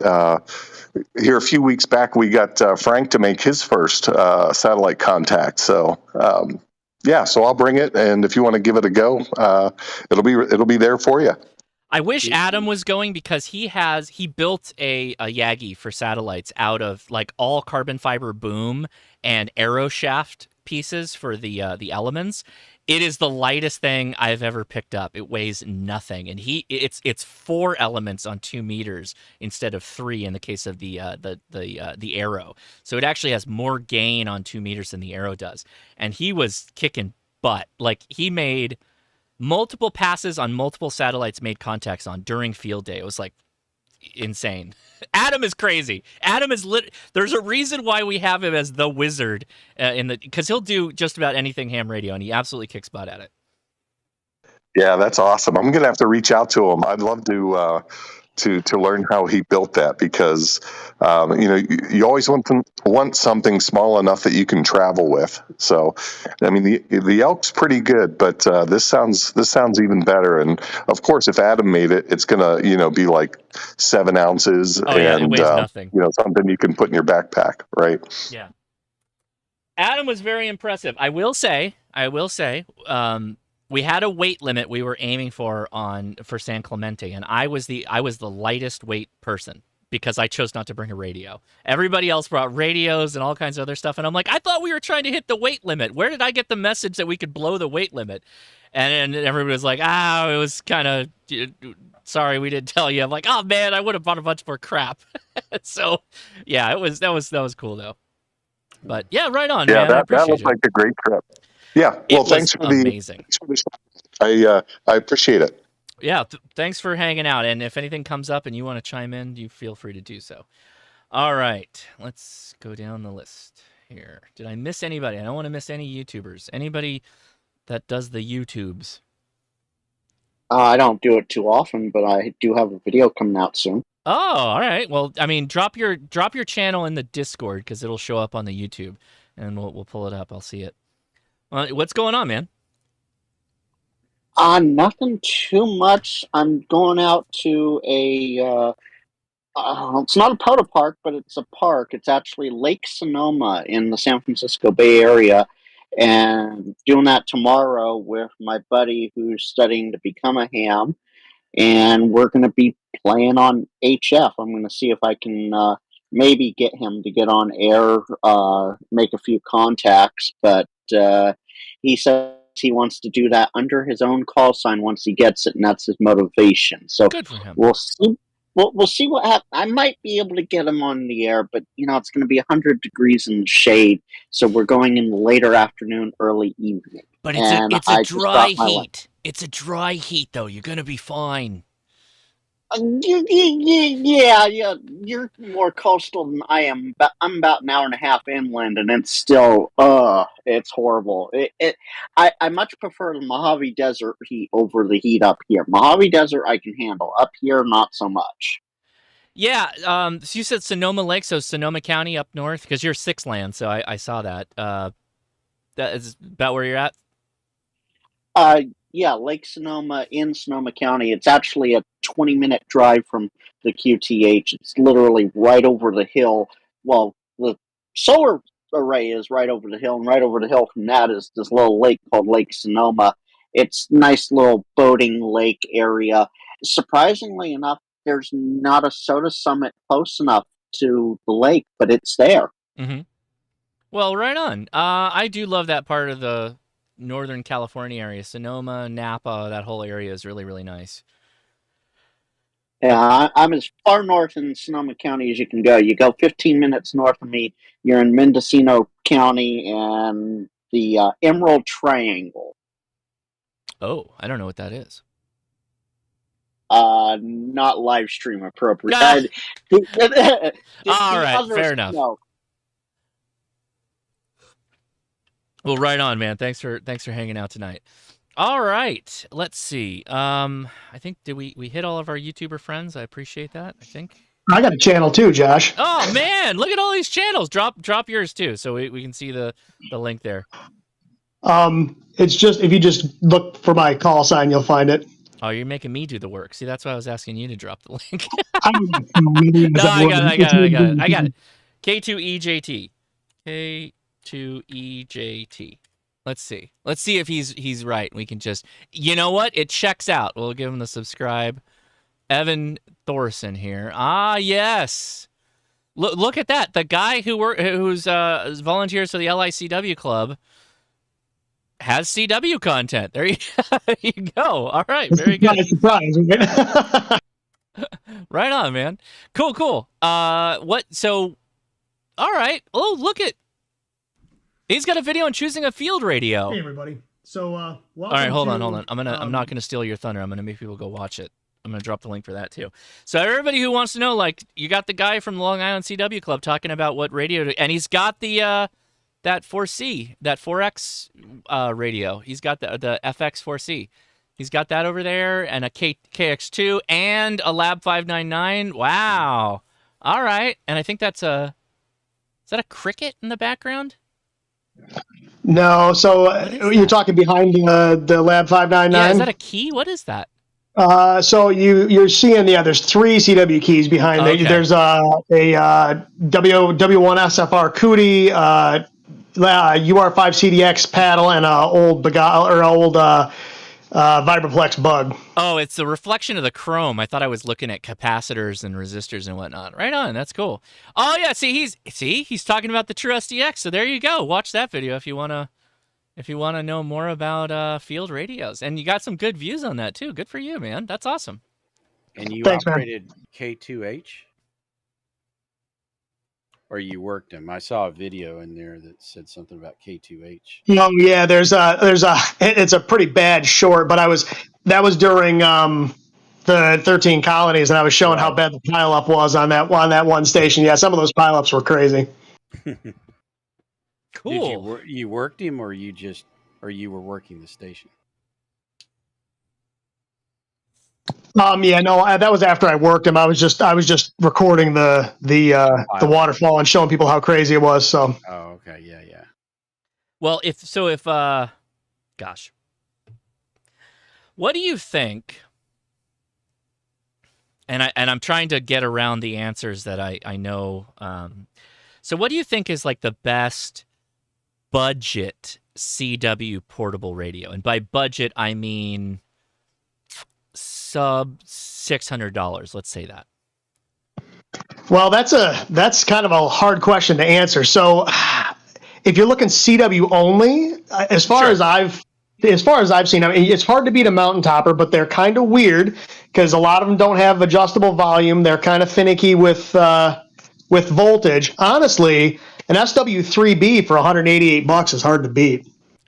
I saw that in the background. I was wondering if you were going to say that. That's actually a really cool radio. It doesn't have memories, though. CW memories, right? It does, but it will only do a CQ. You can't program it for like CQ POTA or CQ SOTA or anything, but it will do CQ in your call sign. Or like a thank you, UR59 CA, blah, blah, blah, done. Yeah, no, it won't do any of that. The only thing you can do is a CQ. So yeah, you got to key everything else. But I mean, it's pin diode switching, so you don't have any relays clicking. The audio is good. You've got one, so I mean, you've played with it before. But I was kind of a little skeptical when I bought it, being as cheap as it is. But the first time I used it, I was actually pretty impressed. The audio was good. I like the little radio. It's a cool little rig. Yeah, for $175, it's a fantastic bargain, I think. And again, QRP, 5 watts, maybe even less than that. You're still going to perform close to that of a 100-watt single sideband radio. If you put it on equal antennas, you're going to do well on CW. I tell you, you just got to learn it. That's it. That's the only trick. And then you can spend less on your radios. Your kit's going to be like this big. It's got a little tiny little kit. And that's all you got. That's all you need. Think about that. All right. Well, Evan, thank you so much for hanging out with us. I appreciate the YouTubes that you're out there creating. Keep doing that. And supporting the Long Island CW Club. That's awesome. Thank you for having me. Right on. Okay. All right. Any other YouTubers I missed? Because I don't want to miss any. All right, well, we can come back to that and check. But let's go back and say hi to anybody who has joined us for the first time or would just like to say hi or ask a question. Come now. I want to make sure we don't miss any of those folks either. All right. So no... Hey, Josh. Yeah, go for it. I wanted to give any new people a chance to speak up here. I did have a quick question. Y'all were talking a little bit ago just briefly touched on satellite, and I've had a couple people that tried to explain this to me before, and I still don't fully grasp it. And I'm hoping that maybe somebody here can explain it in a way that my brain will grab it. Can anybody tell me about how the frequency shift works when you shift up for receive? Are you talking about if you're doing split, or are you talking about receiving off the transmit frequency? No. When you're receiving a satellite, like for example, sorry. when you're doing the ISS, you transmit on one frequency, you receive on 70 centimeters, but on the receive frequency, you start low and you turn it up. And I don't remember what the the increments are or how far it goes, down or up, but you actually start. I believe it was below the actual receive frequency, and then as it passes over, you go up. I'm having trouble wrapping my head around that. Sure. So I can explain the science of it, but I'm actually gonna throw to Robert. I'm actually really glad he's here for this. So I do work in satellites. So I do work on both ground stations, and I've worked on payloads and command and control systems for satellites. And the basic thing with that, particularly lower satellites, is that you have to account for Doppler shift. So when a satellite comes over the horizon of the planet, it's at apogee, which is like the beginning of when you can hear it, if you can hear it via RF. So the Doppler effect is going to make that beginning of that pass, as we call it, a satellite pass, lower in frequency. And as it comes up to the highest point of the pass, what we call perigee above us, technically the apogee is further away, but perigee is at the highest point above us, if you will.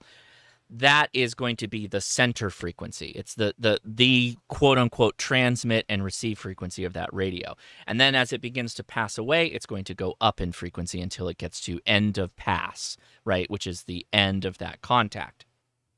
So much like if you've ever heard a police car a block down the street and they're cruising, they're hauling butt, right? And they're flooring it and they got their sirens going. If you listen to the tone, the sound of that siren, as it gets closer to you, it's going to sound a certain frequency in how you hear it. It's going to sound a certain way. And then as it goes away, it's going to start sounding different. And that in a nutshell is what the Doppler effect is. And so we have to account for that in our radios when we use it. Now, you said the major steps that you have to go through for satellites. We can look them up. It's going to be depending on whether it's a VHF, UHF uplink, because they split. But Robert, do you have any hot Digital Rancher on YouTube there? Do you have any hot tips on dealing with Doppler? Yeah, sure. So for every satellite, I program in 5 frequencies. Right. So the way I think about it is, whenever you've got acquisition of the satellite, you're going to be 10 kilohertz above the center frequency, or the frequency that is published for that satellite. And then once you get to, if you think about going about a quarter of the way through the pass, then you move up 5 more kilohertz, and then when you get to the middle of the pass, you're at that center frequency, or the frequency that's published for the satellite, and then you have 3/4, and then your loss of signal. So for every satellite, I've got 5 frequencies pre-programmed, and I just step through them, right, as I kind of make the arc from acquisition of signal to loss of signal.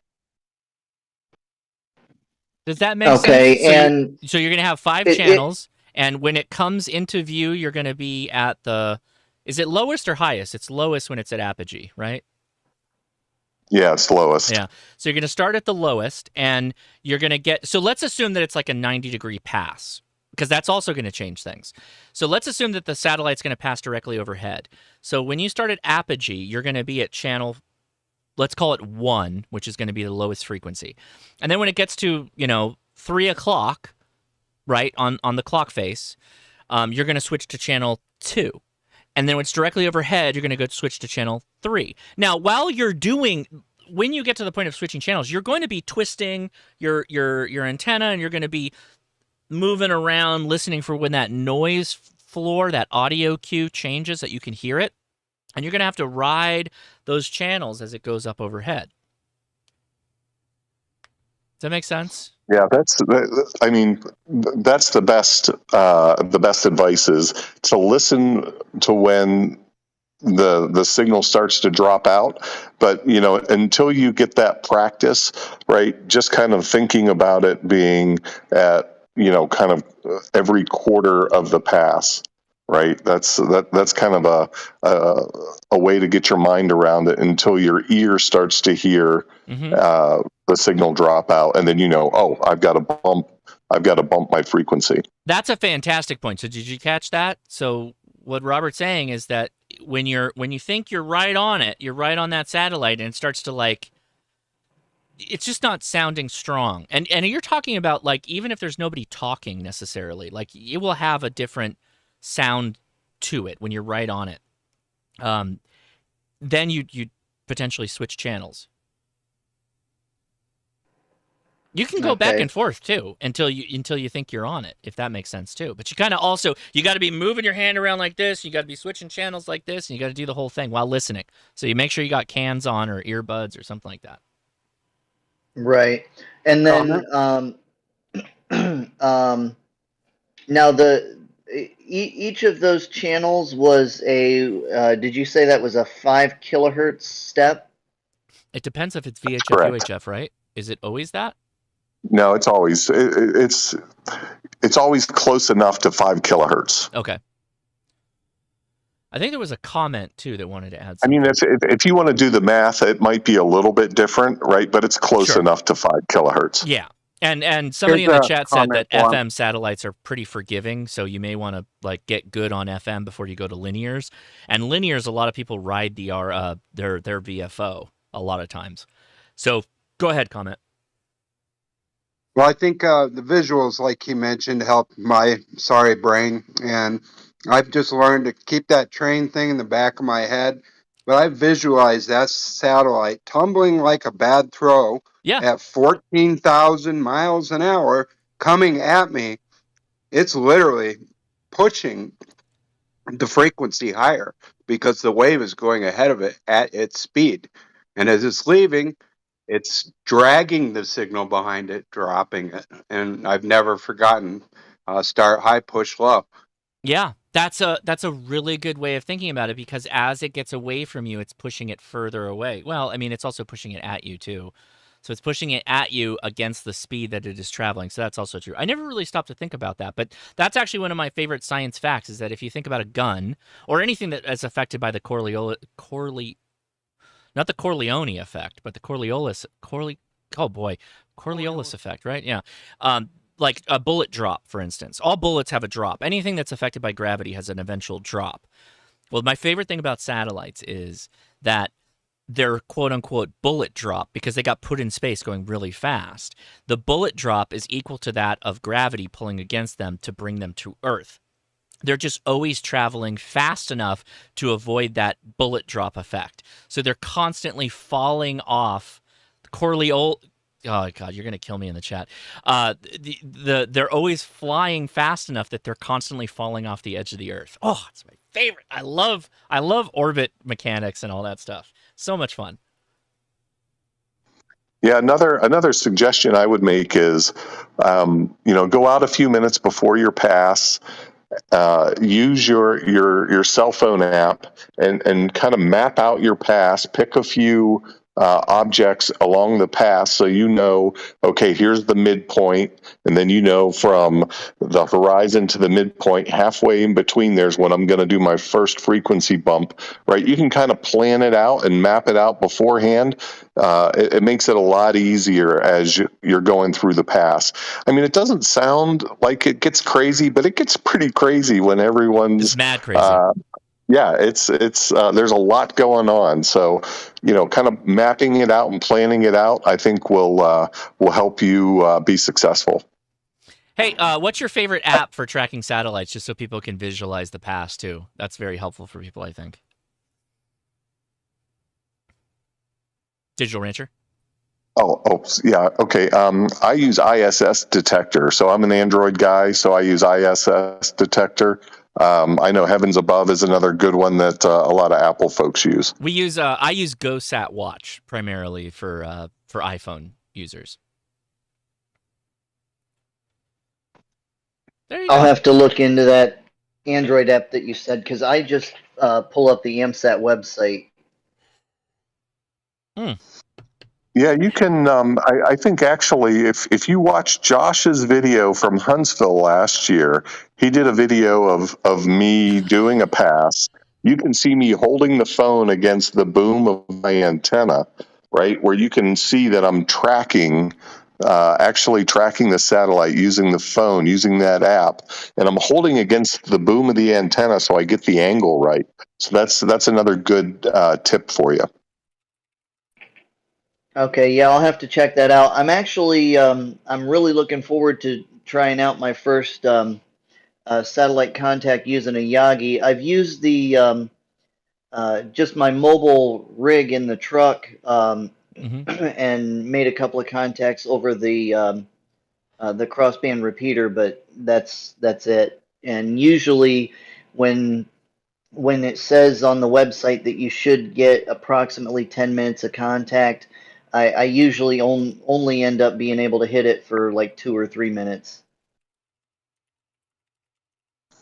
Yeah, and you're likely only getting, really high passes, right? That it's got to be a prime pass, right? Probably somewhere around, 50 degrees or better over the horizon. I think that I'm a traveling electrician, so I'm all over the U.S. and I'm thinking that my best time I've been able to reach the ISS was actually when I was in Virginia or one of the Carolinas, and it was a significant offset. It was going up over New York or something. Mm-hmm. But I'm using a vertical UHF VHF antenna off the truck too, so It's got a big that could have null. something to do with it. Yeah, so there's a null on the tip, right? So your 45 There degree is. angle, right? So if you had a pass that was like a 45 degree pass, so when you're looking at it, it's like 45, 50 degrees. So that's going to be more broadside to a mobile antenna. But if it comes directly over the top, you're going to have a null where you're going to lose the satellite over the tippy top of your antenna there. Right. Right on. Well, hey, that was a great question. Boy, I'm glad we got Digital Rancher in the chat to be able to answer some of this stuff too. That's super cool. Appreciate you. Question. Go ahead, question. This is Marty here, and I'm interested in satellites too. I'm not as far along as some of you all, but I listen to him when it goes over, and I'm interested in what the protocol that, and maybe that's the wrong word, but what are people interested in from the contact? I feel like people are interested in your grid location primarily because they're looking for distant contact that way. So what's the script? I guess maybe is the other way to put it. Oh, there you go. Yeah, Robert, give me your the way you handle contacts. Sure. Yeah, it's all about grid square, right? So it's a really quick exchange. The only thing you're exchanging is your call sign and your grid square. That's it. It's super quick. It's pretty fast paced. You typically will have 10 minutes for the pass, but depending on where the other person happens to be, you might only have an overlapping window of 1 or 2 minutes, right? So those passes are pretty hectic. And certainly don't try it for the first time on field day because field day is ridiculous on satellites. I would suggest early morning. That's usually your best bet where there's the fewest number of people competing for contacts. But just throw out your call sign. When somebody comes back, they're going to come back with their call sign and their grid square, and you just provide your grid square and a 73, and you're off to the next one. Awesome. I mean, I do hear people saying Kilo SL. I assume they're trying to get you to confirm that you heard what they said or something like that. Yeah, you definitely want to confirm, that you've exchanged the information. But there's typically no rag chewing, right? Now, I mean, it's funny that you do bring that up, because the video I was talking about earlier that I'm doing the AI CG stuff with, it was an interesting pass. There was me and one other guy on the satellite, and we actually had a little bit of a rag chew QSO because there was nobody else around, right? There was nobody else to talk to, but that's not very common. So yeah, you just want to exchange your call sign, your grid square, make sure that it was clearly exchanged, right? And I guess the point there is, make sure, if at all possible, you have a full duplex radio, because if you can hear the information coming in the downlink, it's a much better chance that they've heard the information as well. If you don't hear it, they didn't hear it either. Awesome. Thank you. When you're given your grid square, do you typically do the 4-digit or the 6-digit grid square? It's just 4-digit. Okay. That's why when we were in DM02, everybody that got a contact with Adam was probably jumping up and down, if they realized it until after the fact, because that's crazy. Like, that's a very rare grid. Very rare.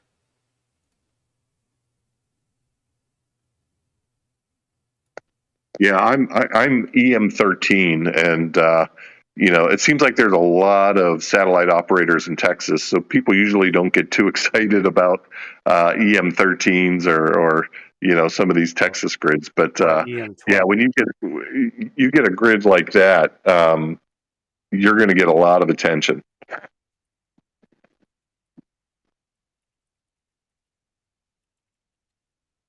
Sorry, I've got another chat I'm responding to. Anybody else in the chat that has another question? We can open this up. All questions. We're going to answer everything. So let's take your questions. What do you guys got?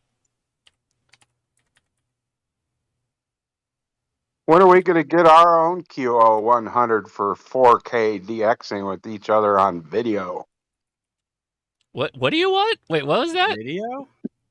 On a satellite? No.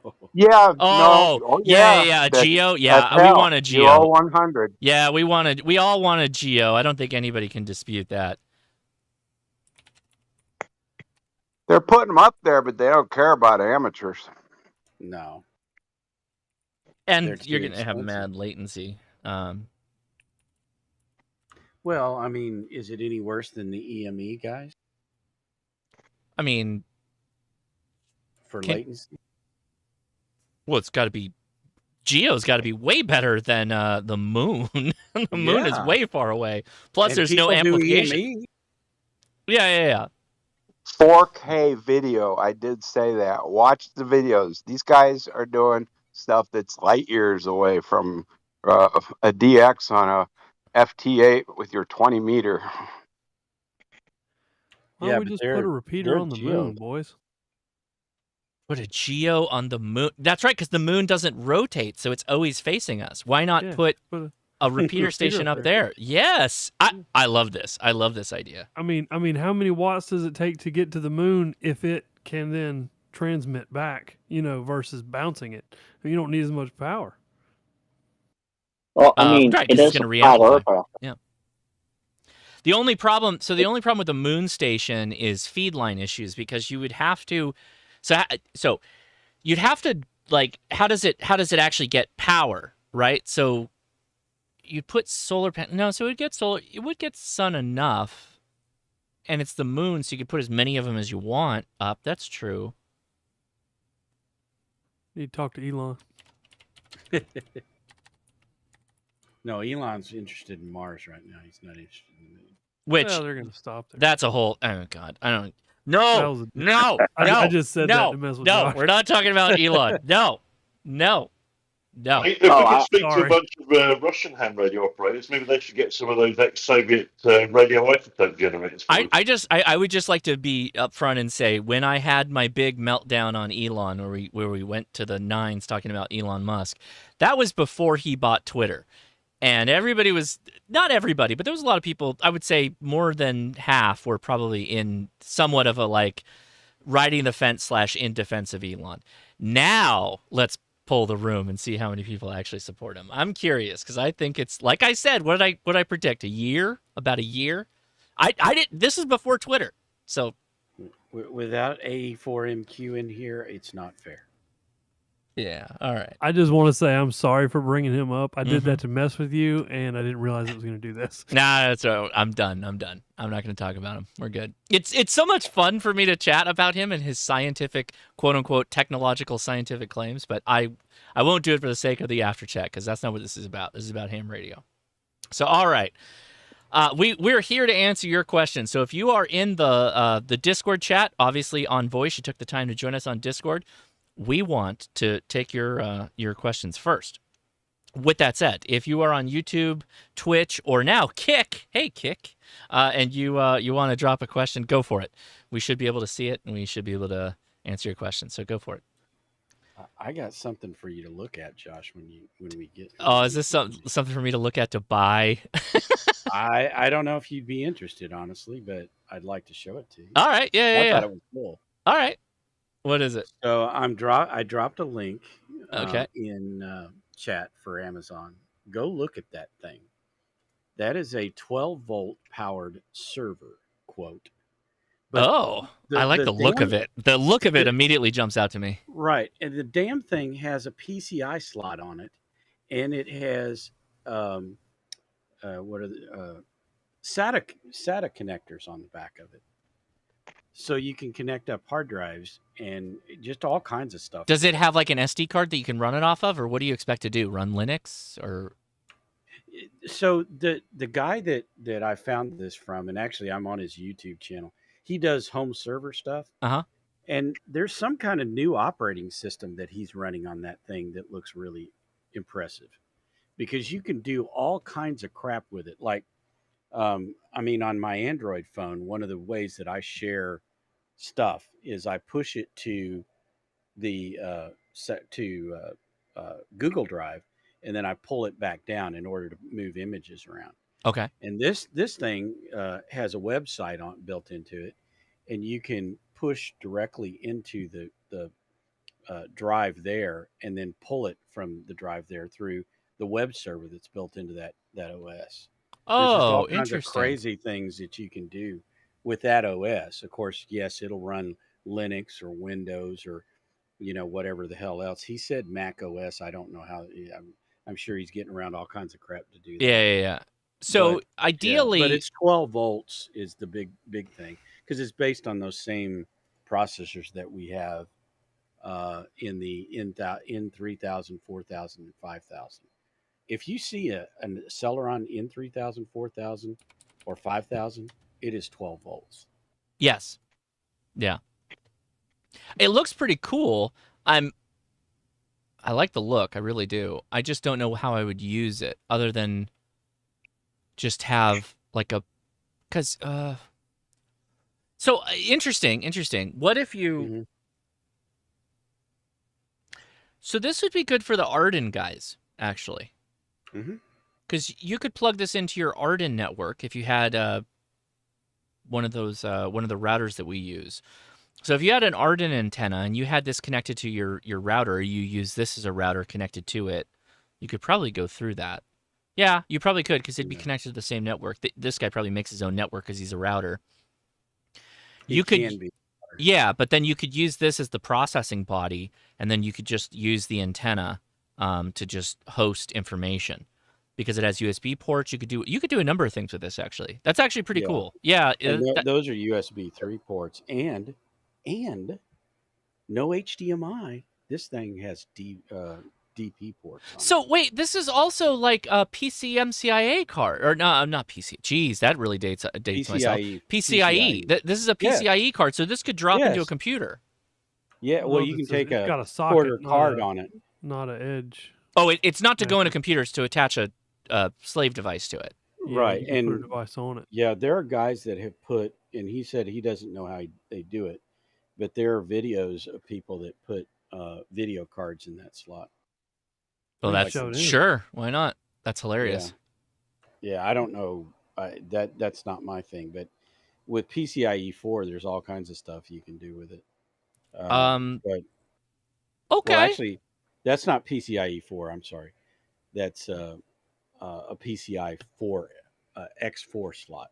Yeah, but just think about what was it? Sorry, internal storage. I think I forgot already. You can buy it with different ones. So the one I got is the smaller one. That's $126. If you go to the big one, it's 16 gig of RAM and has more storage, more internal storage, and all kinds of stuff. Yeah. So, okay. So, what were you thinking about using this for? Because I'm thinking of this as like a like a server, right? Like on a network. Right. You need to have attached storage to it, right? No, it's got internal storage. But how much? How much are we talking? Probably, I think it's 128K or no, 32K. Yeah, or 32 gigs. Sorry, oh, it's like K. All right. Yeah. Gig. So, like, okay, in my heart of hearts, I look at Arden, and I know most people don't want to hear this, but like it's kind of like it could be the prepper's internet, in the sense that, like, if we wanted to download and have like an updating repository of Wikipedia and other kinds of documentation that we would have off the grid, this would be a perfect solution to be able to serve that up to people. Well, see, remember, this has SATA ports on it. Yeah. So you can add external SD card or SSDs on it, not just SD cards, but literal SSDs. You could literally take a hard drive and just shove it inside. Right, and you can put in the PCIe 4, the way they use it, they plug an NVMe card in there and put 2 NVMe drives on it. I like it. I'm down. All right, I'll drop the link. Ferris posted up a thing showing what all and it's going to be an affiliate link. Who wants the affiliate link? Here you go. It'll run OpenWRT pfSense, so you could use it as a router. Yeah. Or a. It is a router. It's a server router on x86, or it's running x86. Yeah, running x86, and that's what I see. To me, I'm done with eyes. With these x86 boards, you can do so much more with them. Be a good remote station server. Yep. Hypothetically, if you had, if you were running like some go-between software, you could use this. That would be good. Like if you're using an ICOM. Yeah, or if it's not if you're using a 7300. Yeah. Because you don't need anything to go in between an ICOM, like a 7610 and the network. Right, that can just go straight through, and then 9700 and all that. You don't need it for Flex either, really. You just need access to internet, right? What do you mean? Flex radio, you mean? You don't need this device for Flex. Or I guess you could. That's the point, Josh. Not having the internet. We make our own. I know. Yeah. On the air. I made my point about Arden. I think that stands. This would be cool for Arden. That would work. But yeah, I bought one of those NUC style, small NUC style 12-volt systems, and I've got it on my remote Flex at my sister's house now. Is anybody using Arden for remote stations? No. Well, I mean, you could at home. The problem with Arden, so if you elevated something to be visible on the Arden network, it would be visible to everybody that can access your node. So your remote station, not to say that it would like populate and be clickable or anything like that. You could code something like that, but it still would support traditional packets going to it. So that's where you would need a radio like the ICOM 7610 or the Flex or whatever that has, an authentication platform. Yeah, my club has Arden network throughout the city. Mm-hmm. And we have cameras all over the city that are connected to the Arden nodes. And to me, that's one of the great uses of Arden, is that you can literally, and in fact, we're about 10 miles from downtown Dallas, but the way the because we're on top of a skyscraper, you can see all the way to downtown Dallas and beyond uh, from our cameras. But so the main point of those is to watch for weather. Um, when honestly, in some cases, it's too dangerous to send guys out into the field. So here's an interesting one. So five-toed sloth bear, putting that computer on my list for my box I'm making might consider it instead of a Pi. So that's not a bad idea. So you could put that in a Go box. Does it have Wi-Fi or is it just Ethernet? No, it doesn't have Wi-Fi, and the way they're doing Wi-Fi is you plug in a USB 3.0 Yeah. card. So you could, that would actually be really cool then because it's 12 volts, so it's all uniform to your Go box. Put that in your Go box with a Wi-Fi dongle, and then you could just connect to it from wherever you're at with your laptop, potentially even a tablet, right? Because you're on the same network as it. Not bad, because it still functions as a router. And a GPS for giving yourself time and date. Yeah, I don't know. I'll assume yes. Oh, because it'd be coming over the network. It would be network. Yeah, it would be a network attached time. Sure. Okay. Yep. Yes. Yeah, you could do net. You could do all the net things. Yes. Oh man, so this was a I had to walk myself all around this one, Don. I'm fully on board with this right now. Yeah, this is cool. Well, this is cool. For you, I will drop a link to this guy's video on it. Yeah. Which I thought was kind of interesting. That's the reason I got interested in it. But I didn't want to just throw it out there because obviously he puts this thing up as affiliate links and all that stuff too. So, Don, question for you. That's cool. Sure. Okay, thanks, Don, for sharing that. That's super cool. Go for it. Go question. Go.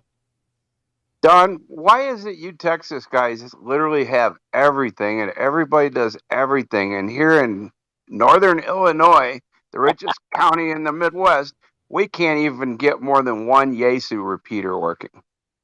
I don't. Well, first of all, we have a guy that is, at least in my case now, I'll let Digital Rancher answer for his own, or Richard anyway. But because our city is extremely good to us. Like TO is trying to put up a repeater site on a water tower. Our water towers all over town have repeater sites on them because the city pays for it. So they pay to put our repeaters up there. They talk to us almost weekly or monthly anyway about amateur radio at the EOC. So we're just really this city is just amazing. That's how we're on top of that skyscraper because the EOC or the EOC guys have access to that for their radio equipment. They went ahead and let us put our radio equipment up there. So yeah, they're just really, really good to us. So it's not that we have a lot of things. It's that our city is really behind us. Yeah, that's important. You nailed it. Our townships around here are populated with elitists. They want nothing to do with community activities of any kind. Right. We can't even start a community mechanical repair like they have in Cook County. For guys like me that have been wrenching on stuff for 50 years, we have free clinics to bring it and we'll fix it. Oh, but they won't let it happen here. Can't you just set up somewhere in a public space? Like if you had a trailer with tools in it, can't you just set up and treat it like a public? Without a permit. It's Lake County, Illinois. I so need to move. Wisconsin's got great radio, great community. Even Cook County, Chicago, they try to serve the community, but as soon as you step into this community of very elite people, they just are so bedroom community minded. Well, bunch of NIMBYs. The other thing about Texas is that the rural communities own the state, and that's the reason we don't. I mean, our cities here are mostly one political party, and the rural deal are the other. And it's the rural that always wins the elections, and they're the ones that kind of dictate that kind of thing. If you go into some of the big cities, Austin, you'll get treated much like you do in the north. Plus, you guys invented helicopter hog hunting. That just puts you at the top of the nation for clever.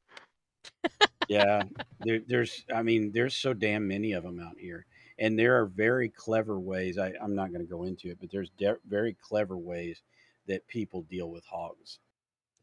You gotta be smart. The other thing I would say though, Don, is it's a two-way street here in Texas as well, right? I mean, our club, we anytime that the city needs support for an event or there's some sort of public service opportunity, the clubs really support the city as well. So it's a two-way street. Yeah, we every month man all the siren sites, and then the city sets off the sirens during the siren test, and we are the ones that are calling back to them, going, "Yep, it's working," And without us, it would take them days, literally, to send their own people out to do what we do. I do have to give a shout out to Lake County's emergency team. They did incorporate the racies.org club in there, and they truly do have an emergency ham radio section, but you have to get so qualified before they even let you walk in the door. They are so out of my league. Well, I feel that way about the racies guys because of you absolutely have to be at so many training sessions a month to belong to the and we run races here. Yeah. However, we also run Skywarn. So when we have bad weather, we will go Skywarn. And then what's really neat here in this area is the uh, National Weather Service in Fort Worth knows all of the repeater frequencies around here, and they check into all of the nets to get reports. So that's really cool, but that the federal government actually will work with us too. Right on. All right. Let's go open questions here. Anybody, any question, anything ham radio related? Let's take it. Let's help out people if they're there. KA2 AUB. Yeah, man, go for it. You guys should feel very grateful for having the backing that you do with your areas, because our Races Aries group that we have here, we're in the process. The county is actually moving our repeater from the old tower to the new tower, but we're in need of a new repeater, and we can't get them to budge on any funding whatsoever. Any suggestions? Man, when you start out your comment with "you should all be very appreciative," I'm like, oh boy, here we go. God, so you've already gone to the city council. You've already gone to the open forums, open mic night, if you will, at the councils. We haven't done that yet, but I think it's getting to that point because we've tried through our emergency services director, and he basically looks at us like we've got three heads. But so I think that sorry, I didn't mean to cut you off, but let me dive in a little bit here to provide context. So there's usually most towns of a decent size have like a city council, but then they'll have like committees around them, and there is often like a safety committee among other committees that might be useful for you to start getting the word out. And it's not necessarily that you're saying, "Hey, cut me a check." That's not necessarily the case here. It's that you start out the conversation by saying, this is what we do for the community. We've already been embedded in the community, and you could say, these are the things we've supported, give the top 5 events where potentially even life-saving. You can mention life savings if you've been involved in that, and say, here's our situation. A lot of our equipment is aged, and aged in this case means that it's become faulty and it's not working to the point that we're able to continue providing the service we're providing for free. What we need from the city, and what would be great, we'd be grateful if you helped us out, is if you were to talk with folks on the council to potentially earmark some dollars to help us be able to replace this equipment that you guys own, or they have a hand in it, I assume, somewhere based on where it's placed, that they can help in you getting the equipment, installing the equipment, because you're not going to charge them to install it. You're going to do all the work. You just need help getting the equipment.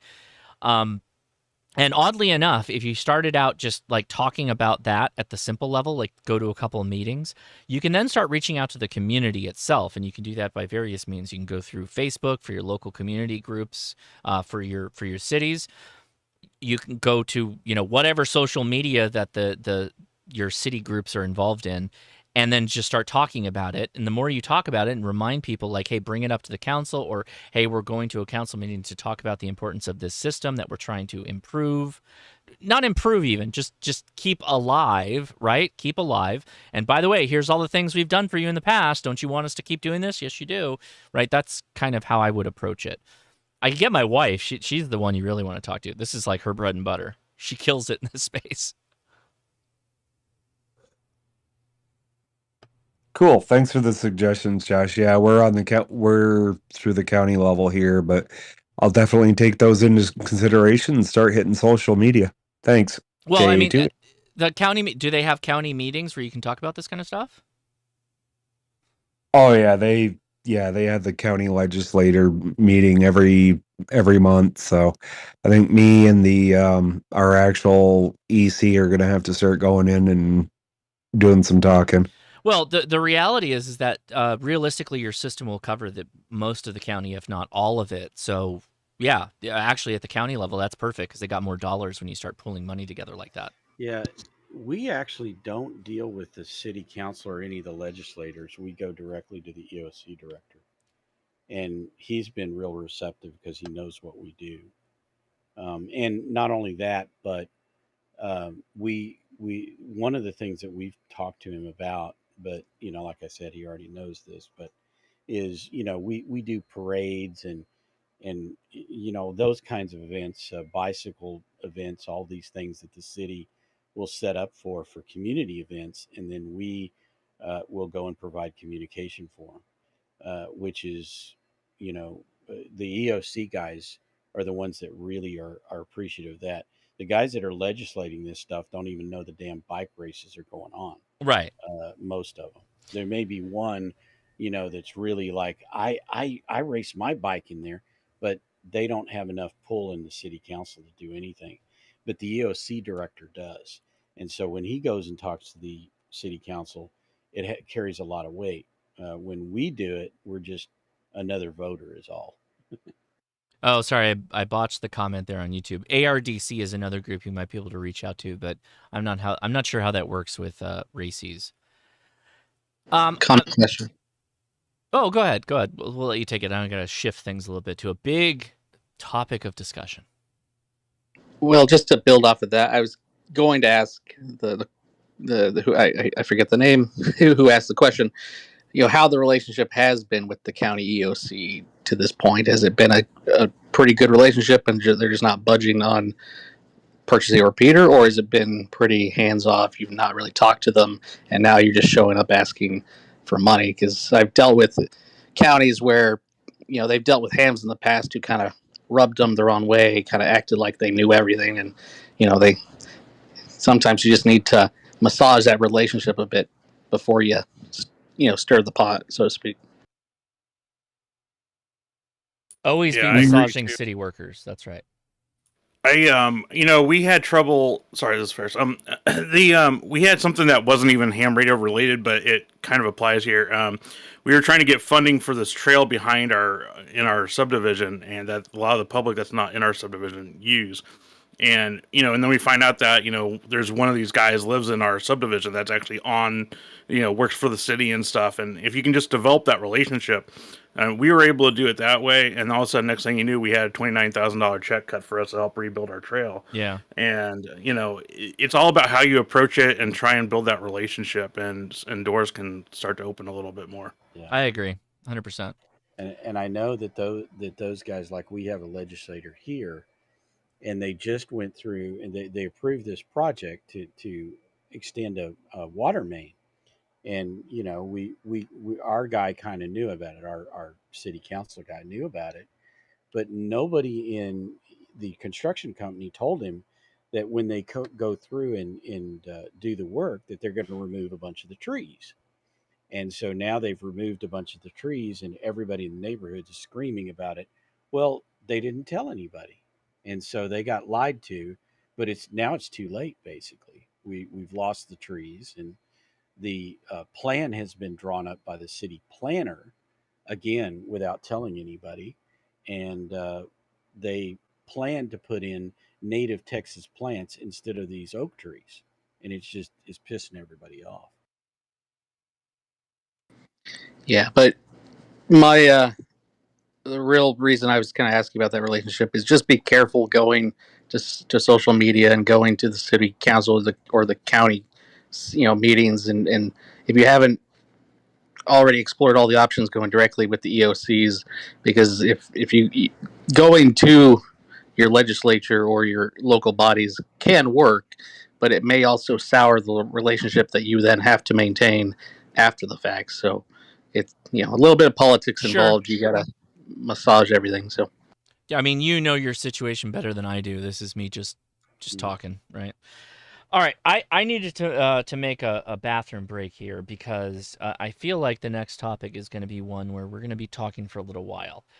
So everybody has probably seen Jim's video on the FCC petition for shortwave modification for trading stocks over HF radio. Have you all heard that?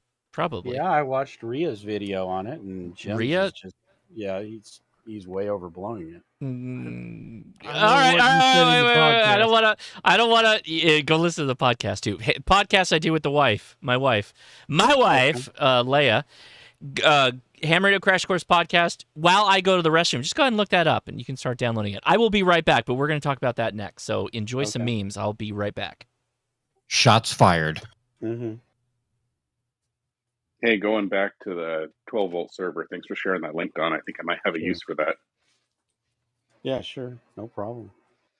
That I thought it was. I mean, I went ahead and bought one, Pretty and doggone unfortunately, the only one I could get was the smaller one. But I want to try it first before I drop $200 on the bigger one. But some dude even took like 3 of these and screwed them into a board with some hard drives behind it, and he's running a whole Kubernetes cluster on it, which is what I do at work, and that sounds kind of cool. But yeah, there's just so many things you can do. And by the way, I didn't drop it in the chat, but if somebody's interested, I can drop a link to the video. And then Ferris showed me or gave me a link to these guys that do this board have a Discord server. So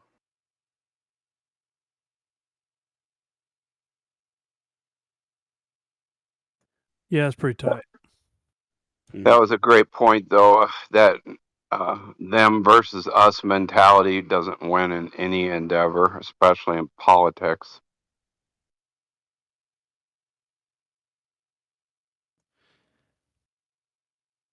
this guy in Denmark just won't answer me. The thing is, I mean, on one of my radios, I run an in-fed half wave, and it just does not perform that well. And I can comparing that to a DX Commander. Oh man, the DX Commander is so much better. And anyway, but I've got my DX Commander on my main radio, and I do not like to switch transmitters. It just scares the crap out of me. Oh. Yeah, Don, I was like, man, Don hasn't said any of his keywords tonight, but then you just said one, so I'm like, are we really talking to Don or what? The DX Commander? Yeah. What? Oh, okay. Well, at least it'll work, so I don't have to take a drink.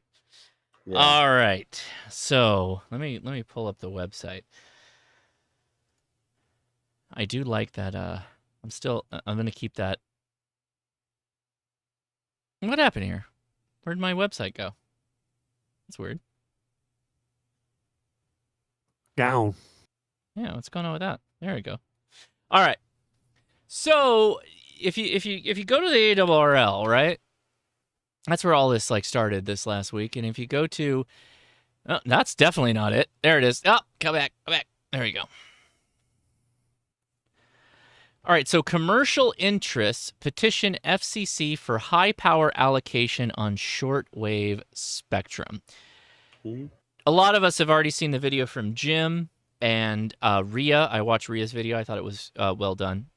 Mm-hmm. So there's a lot of people that are talking about this. They're kind of freaking out about it in the effect of amateur radio.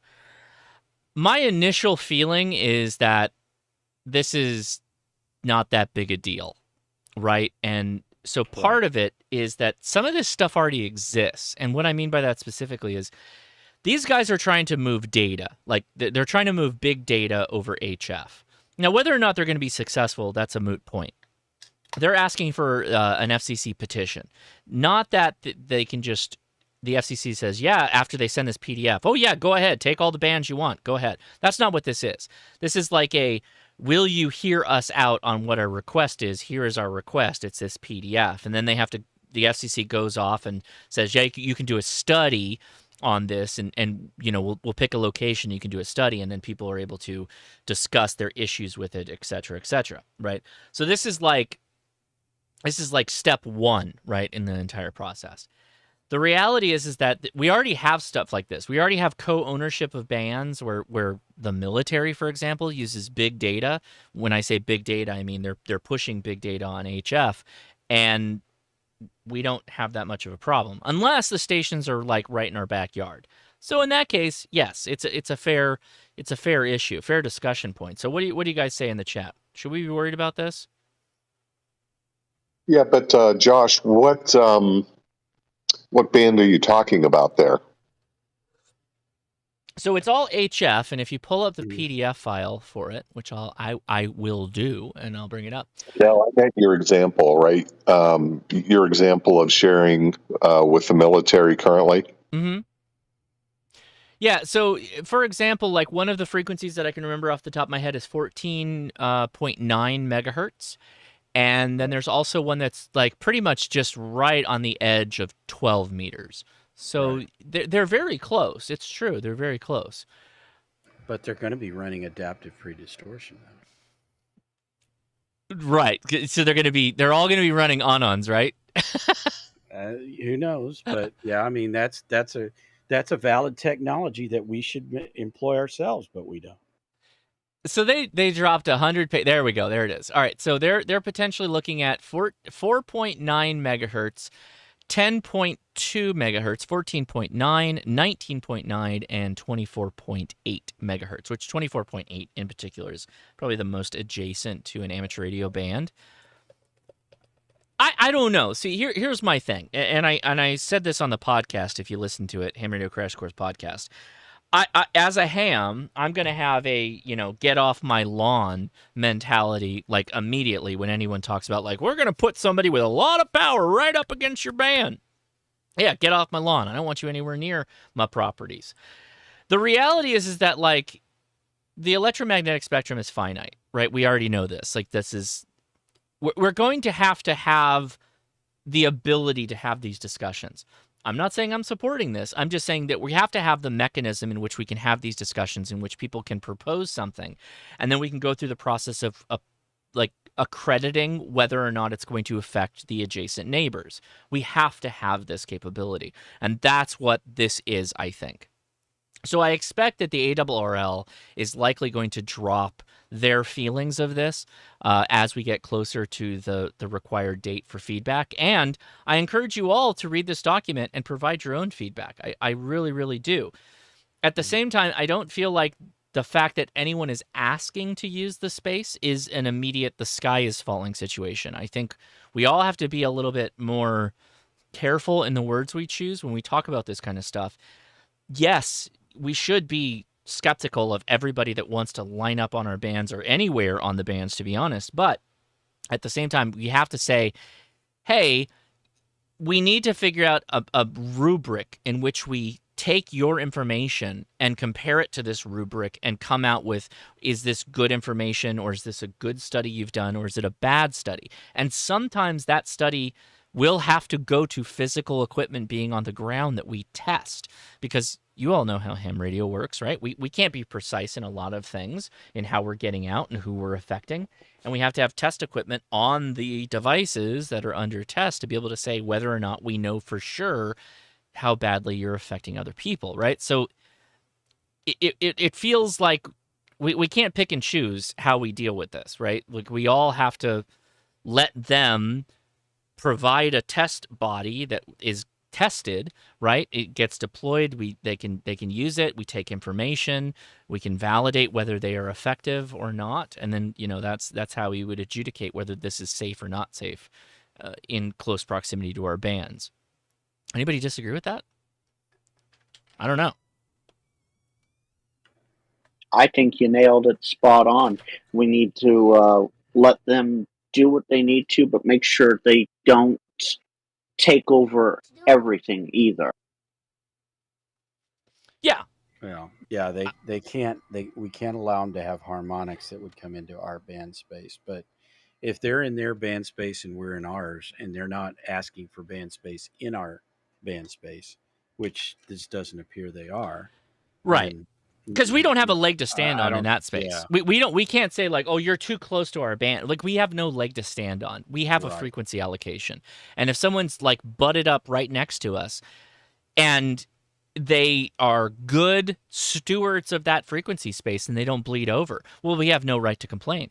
But once they start bleeding over, then absolutely we do. And given enough time, a lot of stations do that. But guess what? That's not a factor of what the SEC cares about. They want to hear that you have a plan to deal with that stuff, like a mitigation plan when it comes up, and they'll have to have all that. And where were we right when the 40 meter band, or our allocation in the 40 meter band, is filled up with 1,000 kilowatt or more shortwave stations, because Europe doesn't follow the same standard we do. So that's a great point. Great point. So at least in the sense that they came forward and provided a proposal in which we can look at what they're proposing and potentially even have a study situation, they're on board to at least work through the system. But yeah, like we have the IARU, but then we've got these international shortwave stations that blow up 40 meters. Like go on 40 meters right now, and you can't use the top end of that band. There's shortwave stations that have like kicked you out of there. You can't go there. Like they're dead to you right now. Josh, is this because they're preparing for a world where satellites could no longer be useful? No. So actually, that's a really good question. So what they're all right, go listen to the podcast, by the way. We actually found the guy who's kind of like the brain dude behind a lot of this stuff. So if you think about how information gets moved from place to place, particularly across continents. So think stock exchange information and trades from America to the UK, for instance, and Germany and wherever. We've got like a couple of options. A lot of people everyone mainly is using fiber, right? Fiber has a certain speed that it's capable of. Mm-hmm. There are microwave interconnects that will do basically the speed of light with some data processing and all that. But if you think about HF over the continental divide is faster than fiber optic internet. So stock traders are looking at gleaming milliseconds off of the fastest trade information that they can do by going over RF because it's faster. So they're trying to profit off of the speed, if you will, of some, I'm assuming, high priority trades because the bandwidth is relatively small on HF that they potentially would be working with, but who knows what their end request is going to be. That's the gamble here, is that by going over HF, they could go faster technically in some cases than over fiber for trade information. That's their goal. Here's my concern. My concern is we already know that commercial interests don't give a rip about respecting the ham space. We know this because they already took away the 3.8 gigahertz, which I get most people weren't using, but they were actually going to interlink hospitals here in Kansas City over 3.8. There was a network that they were going to do that, and that killed that. So I just worry about the precedent, and I worry about the fact that eventually they might want to start taking part of our space, in the HF bands. I think that they're making a proposal to find out. So that's also part of this, is that they don't really know because they're not approved to be able to do it until they're allowed at least a study period, right? And I think despite the fact that there are some shortwave stations, there's nowhere near the number of shortwave stations that existed when I was, when I started like in, 30 some odd years ago in running HF. Because at that time, I mean, 40 meters at night was unusable because of all the high powered shortwave stations. Most of those are gone because they can't make money. So, in my opinion, there's plenty of bandwidth out there in HF where those commercial stations used to be. And, I mean, so I think there's a lot of, personally, I think there's a lot of empty space in HF that could be given to them without ever, we'll never see them. And that's I kind really of what don't think we are. That's kind of what they were saying, is that this is empty space that's not really being used. And KI4WCO says, look at page 42, transmitter power, bandwidth, and emissions.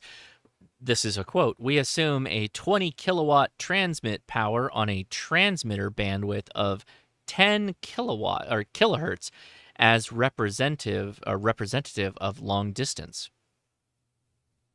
I mean,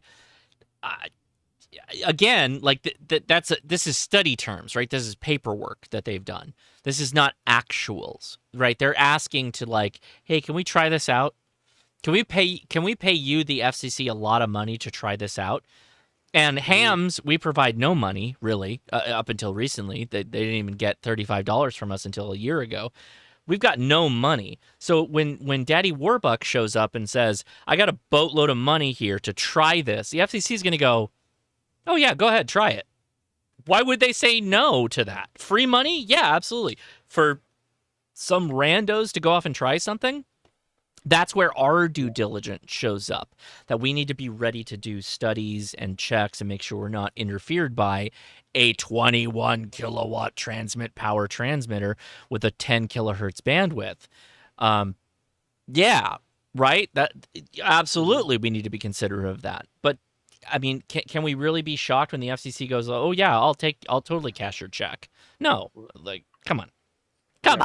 Rhea said though that they had been offered experimental licenses to try this out, and they refused. That they want to get the allocation so they can actually do it. Or that was kind of the impression I got from what she was saying. Well, I don't know how they plan to bypass everything by just a study on a PDF. That just doesn't work. I don't know how that's going to happen. I don't know either, but she said she had some insider knowledge or something about that. Yeah, I don't know, maybe, but at the end of the day, there's a period of responses, and I do encourage everybody to go to the ARRL website and pull this up and read it to the best of your ability. I'll actually say, if we scroll to the bottom here, they brought some interesting, like, look at these. These are actually pretty cool. So this is they were doing a study on like relative noise. Right, so signal below noise for 60% of the population on 14.9 megahertz, and you can see as you get, there's these bands of noise, if you will. Pretty interesting. This is actually a really cool PDF to look at. Whether or not you agree, I think it's actually kind of cool that they tabulated some of this information. Whether the information is accurate or not, I'm not claiming either. But yeah, I think it was. I don't know. I don't know how to respond to all this, because at the end of the day, like, we have other users that are close to us. We have other users that are moving big data. We have other people that, like, are not hams, that are either in our bands, some of which we share, or are very specific portions that they're just doing their thing on. Now, for you that live next door to where they put this station up, okay, that's a different discussion. And they have to do some due diligence in preventing you from being affected by them. They have to have appropriate filtering and all that, right? So all of that still has to be done. So yeah, I'll drop the link in the video here so you guys can all follow this. But yeah, it's interesting. I So, look at well, it what as do you somewhat. guys? Go ahead. I was just curious. What do you guys think the practical nature of this is? I mean, we're all hams. We know how finicky propagation can be. Mhm. You know what? And if we're talking about financial data, right, that has to be consistent, has to be, has to work every single time, every single day, right? How are they going to achieve that?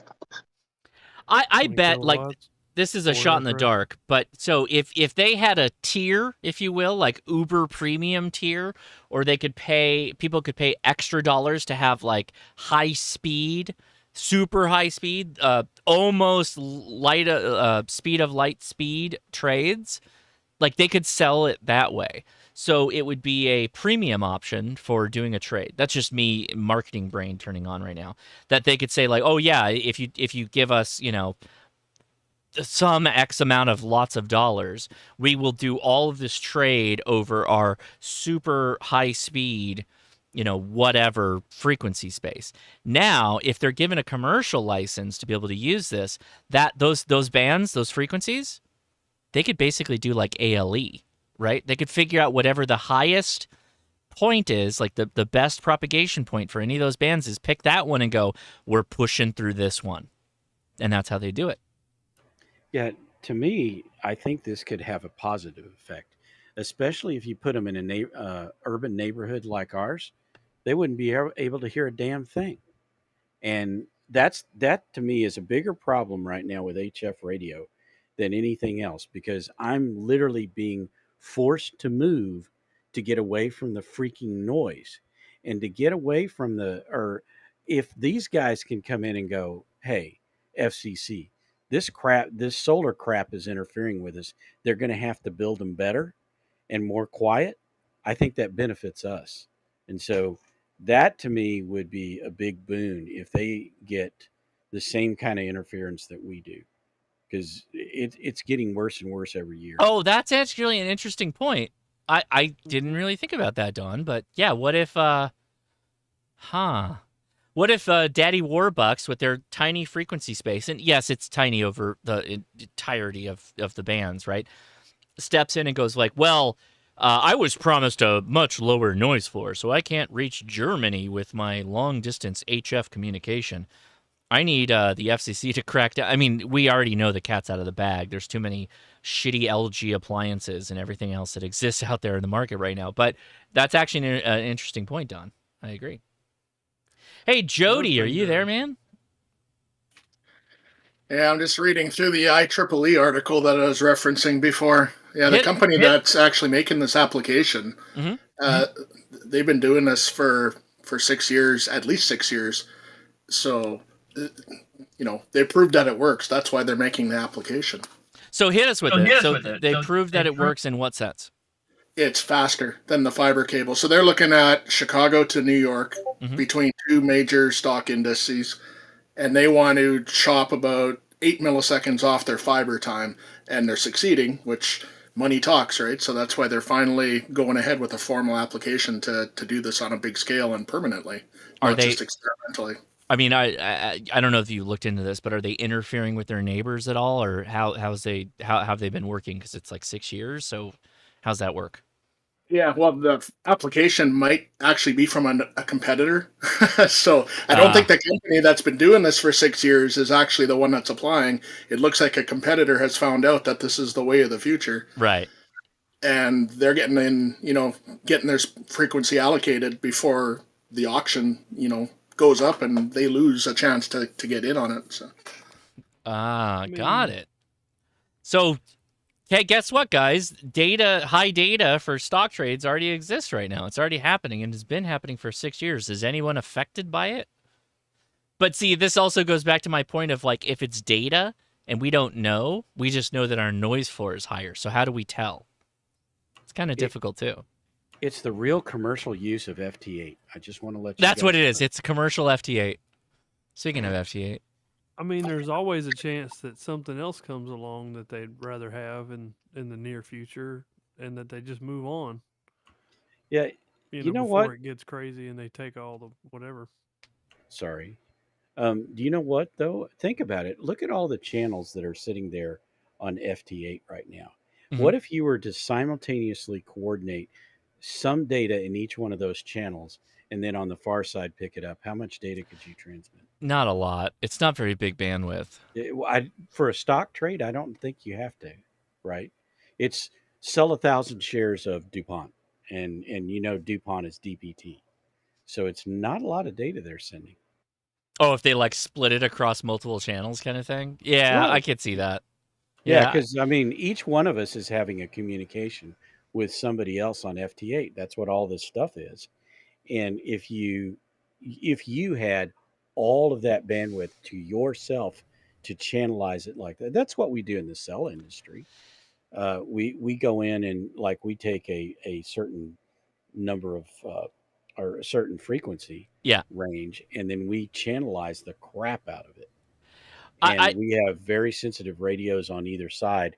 And when that radio signal comes in, we then dechannelize it. I think that overlanding for fun has the ultimate answer. Is I still say we allocate 7.200 to them and don't look back. Oh yeah. I think you got it. I think you actually solved everyone's problems. No, it would not solve because they're not going away. They're just going to move to another frequency that you care about. That's what's going to happen. If they really want low latency, they need to do quantum entanglement communication. I mean, now come on. We know that alien tech stuff that the Pentagon knows about is not for stock trading. Well, come on. We're not doing this. We're not going down this road. Oh, I love it. Well, so I think the answer, well, there's so many answers to this. I think that so Jim made a video that was very vague. I will say Jim made a video that was very vague, and he did, I think, justifiably say, hey, I don't know about it. I don't know enough about this. What do you all think about it? So that's true. But then we started getting posts on it on the Facebook group, and it started making the rounds everywhere because, you know, when Jim makes a video that kind of hits the zeitgeist, it gets shared. The reality is that it's already happening. Some of this stuff is already there, either in the form of our military that shares spaces with us, or as Jody pointed out, stock traders that are already doing a lot of this stuff. It's already in place. So going back to what I said earlier, we have to be stewards of our bands, but also we can't really be upset if somebody sets up shop next to us. We just have to make sure that they also are being good stewards of their frequency space, which is the important point. I will hold off my final thoughts. I have some information that we stumbled upon during the podcast. I may make a video about it. I'm not sure yet, but I'm also waiting to hear what the ARRL says. I want to hear what they have to say, and I'm looking forward to reading their comments on it. So until that, it's like I don't really know that we all start breaking out the pitchforks to poke a hole through their coax yet, but you know, it's always an option, right? Question. Some of the thumbnails that I've seen come out on YouTube about this, like the end of ham radio. I just blocked these channels. That is so totally not. Oh, was what it we was need it to K hear. was it K0LWC? Yeah. Yes. Yeah. Oddly enough, do you want to know what's funny? Okay, this is a part that won't be in the video that I just recorded a lot of this. So K0LWC made a Twitter post about like calling out YouTubers for doing the YouTube face, like Yeah. and then he did the exact same thing. Like this is literally the pot calling the kettle black. Like this guy does not know. Like I don't know what world this man lives in. I don't get it. I don't get it with K0LWC. I really don't. But yeah, I'll never know because he's blocked. Well, there you go. And to me, what's more damning, if you will, or more scary, is all these guys in the UK getting 1,000 watts. I mean, how the hell are we going to deal with interference from those guys when they get 1,000 watts? They don't even know what 1,000 watts is like, right, Rob? They definitely know. Question. Nobody exceeds the power limit over here. Nobody. Never. That's true. In the Queensland, we always follow the Queen's laws. That's true. No, honestly, though. Or Kingsland. Do you say Kingsland now, or is it still Queensland? How does that work? Rob, can you correct me I on think Queensland is a place in Australia, isn't it? But I mean, like, if you refer to all the dominion of the king now, right? Not the queen. So it'd be the king's lands. Again, confirmed, Queensland is Australia. No, I know that. I know that, like, it's like a city state that is the Queensland. But like, are you thinking kingdom? Well, the thing is, it's still a kingdom when you've got a queen. Okay, the queen is also the king. Okay, all right. Because kingdom's hard to say. I will say I watched one of my favorite movies of all time last night, and I don't want to drift this into movies yet, but if you have not seen the movie Master and Commander, it is one of the best things that has ever been put to film. I don't care. I will fight you over how good that movie is. It is literally one of my favorite movies of all time. To celebrate British the film, we were going to maritime start singing history is Heart the of Oak. blast. So many people talking. Rob, what'd you say? So to celebrate the film, we're all going to break out singing Heart of Oak. No, we're not. But it is literally one of the best movies. I love that movie so much. There's so much character drama. I find the life on those sail ships is just amazing. It's amazing. So good. It's like low tech Star Trek is what it is. It's like super low tech Star Trek. Master and Commander. If you haven't seen it, it's amazing. Amazing. It's based on a book series. Great movie. Great topic. Cook and those guys, they just modernized everything maritime with those British science group plus maritime things they did. It was crazy. They ended scurvy. Yeah, oddly enough, if you think about the science-y aspect, when they dip into the Galapagos and all that, and the collecting of specimens, like that's actually a thing that's a real thing that like couldn't have happened if the British weren't doing that and some other people. Fantastic, good movie, great movie, cannot recommend enough. Amazing actors, like so many good British actors in that. All right, there you go. There's my my. And here I am catching up on Skinwalker Ranch. Oh, great movie to watch again. Thank you. I needed something. There you go. Skinwalker. Everybody at the Skinwalker Ranch went radio silent on me last year, so I have not heard back on them. I was talking to the producers and people involved in it, and they all just disappeared on me. So I think they might have listened to the podcast. I don't know. Where I wasn't talking like crap on them. But at the same time, I don't think that like the email or correspondence were being very fair. Not fair, but I think they were calling out the skepticism in the claims that they were making. I think you might have saved yourself by not being on that show. I don't know. I'm sure that they probably could have edited the crap out of anything I said and made me sound like, oh, I don't know what's going on. They'd be like, no, actually, it's like it's literally a frequency over here. We can go chase this down. Watch, I'll show you how to do it. And they'd be like, I don't know. Oh my god. I think somebody tried to show me some of that once, and the guy had an air spy, and he was literally in the middle of the 6 meter band. It just seems like they run. It seems like they run some of the dumbest experiments that have no basis for anything. They never find anything. And the stuff you want. Then I'm over here yelling at the TV, like, "Why don't you go over there and keep drilling at this?" They just stop for some reason. Yeah, well, there's a reason. There's a reason. Yeah, They know that there's nothing there. And I realize all of that, but I'm still entertained. It's if it's entertainment, fine. Did you also watch that show about the treasure hole? What's the Oak Island? Oak Island. Oh, yes. yeah. Yes. Sure I did. Oh, Don. So you listen to Coast AM. You have to listen to Coast AM, yes, right? Okay. Of course. All right. Good. Back when Art Bell was on it. Okay, that's right. Yeah, You're sure. an old school. You're an old school. Yeah. Good for you. Bob Coast to Coast. And I listen to Joe Rogan now. I don't know that I can do that. I don't listen to Joe Rogan. Oh, I like him. But again, I like more the stuff that he gets into on there. My name is Steve Teeter. I'm a time traveler from the... Still my favorite story arc in all of Arpel. Teeter and the time traveling bullshit that he needs an IBM computer from the 70s. or the IBM. The first IBM. He needs the first IBM because it has parts that didn't exist in any other computer to rebuild his time machine. Yes. I honestly thought you were going to be on the show making a cameo in the last episode on Skinwalker because they're trying to contact the ISS for some reason to check for ghosts on the ranch or some crap. And, what? That happened? Oh, yeah. Then apparently they were like, we do not want to deal with this guy. He's going to not be okay with any of this. They had all this crazy equipment out there to track the ISS. They lost it over the triangle. Of course they did. If you had a Yagi and a Baofeng, you probably could have gotten them. I lost it. I lost What it are over the they triangle. smoking? What are they smoking? It's again. If skin- anybody on the show watches this,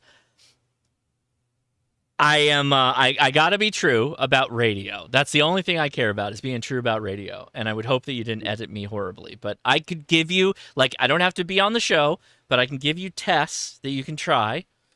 And I actually did. I gave them 3 or 4 practical tests that they could do, specifically for that, because they had like a gigahertz range frequency they were trying to track down. It was like 3 something or something along those lines. 1.6 gigahertz. They've been railing on that for like a month or two. Yeah, now. so I gave them like 3 or 4 practical tests that they could do about that to track down where that signal was coming from.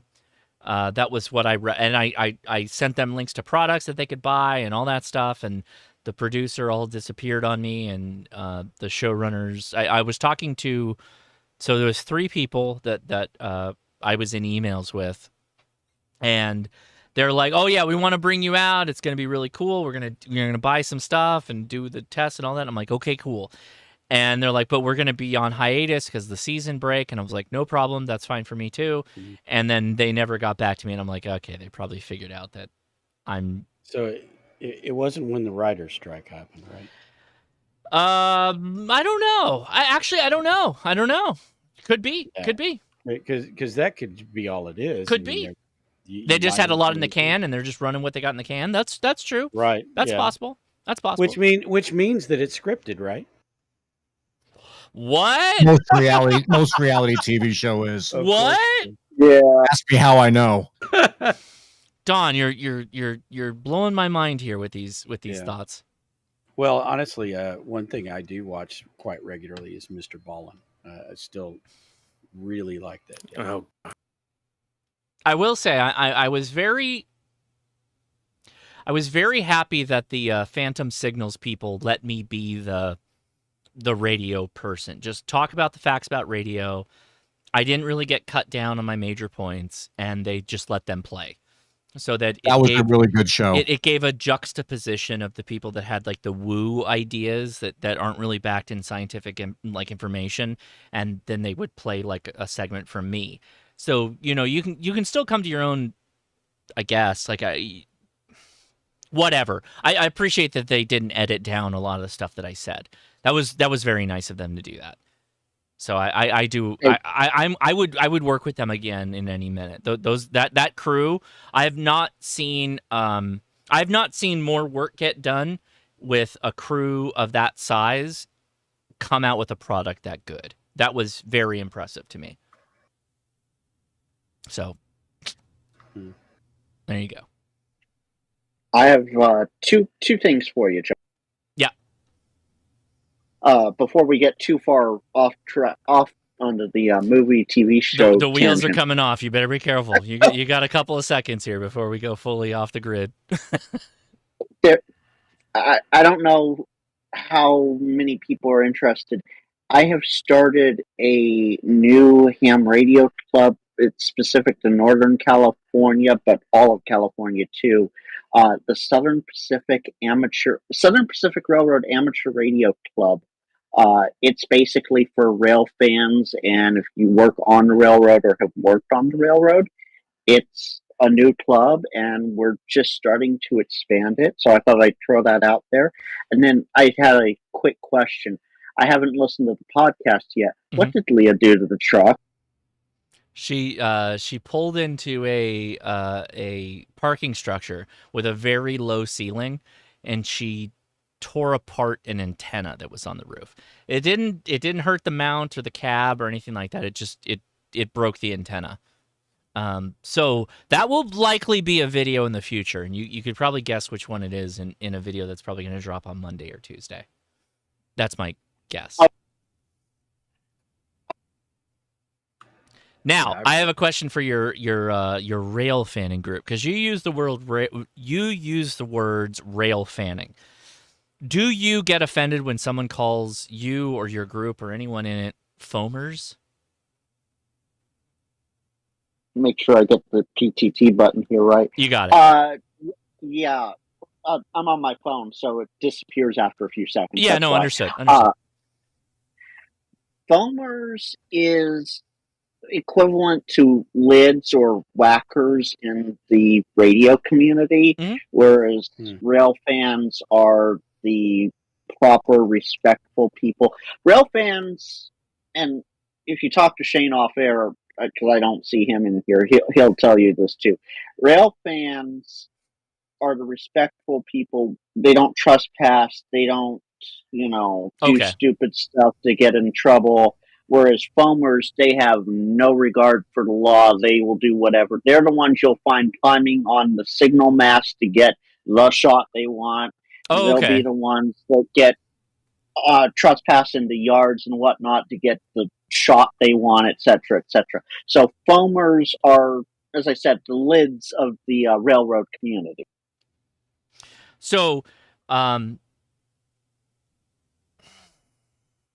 thing on that, I guess.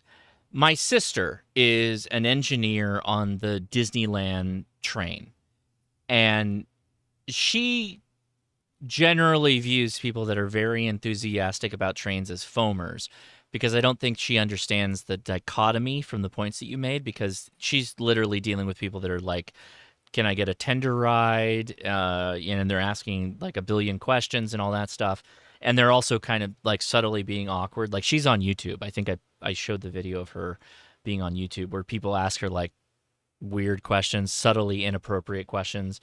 The fact that they let a girl ride the train or drive the train, all that stuff.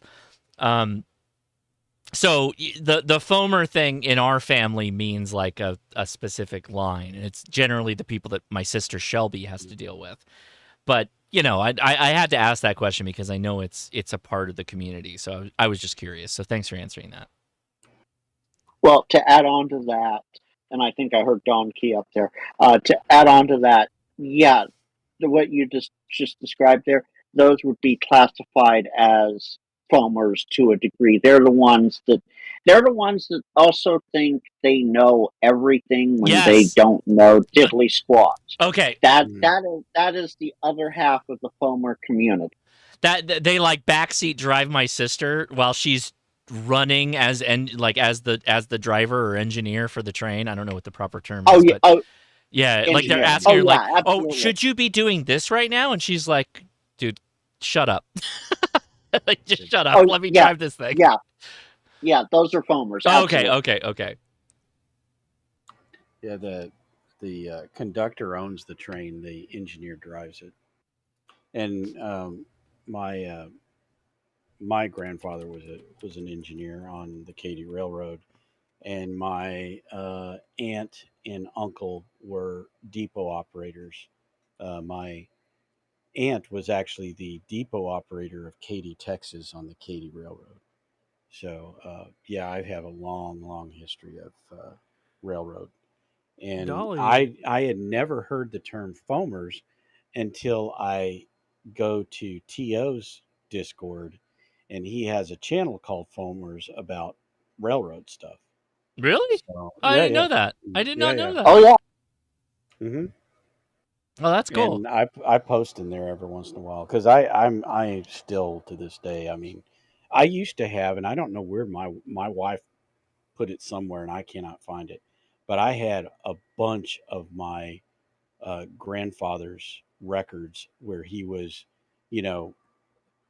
leaving and arriving and all of that kind of stuff from a number of the train trips that he had taken or done, actually, or runs that he'd made. And I had all that, and it was like from the 50s and 60s, when, in some cases, before he ever was running diesels.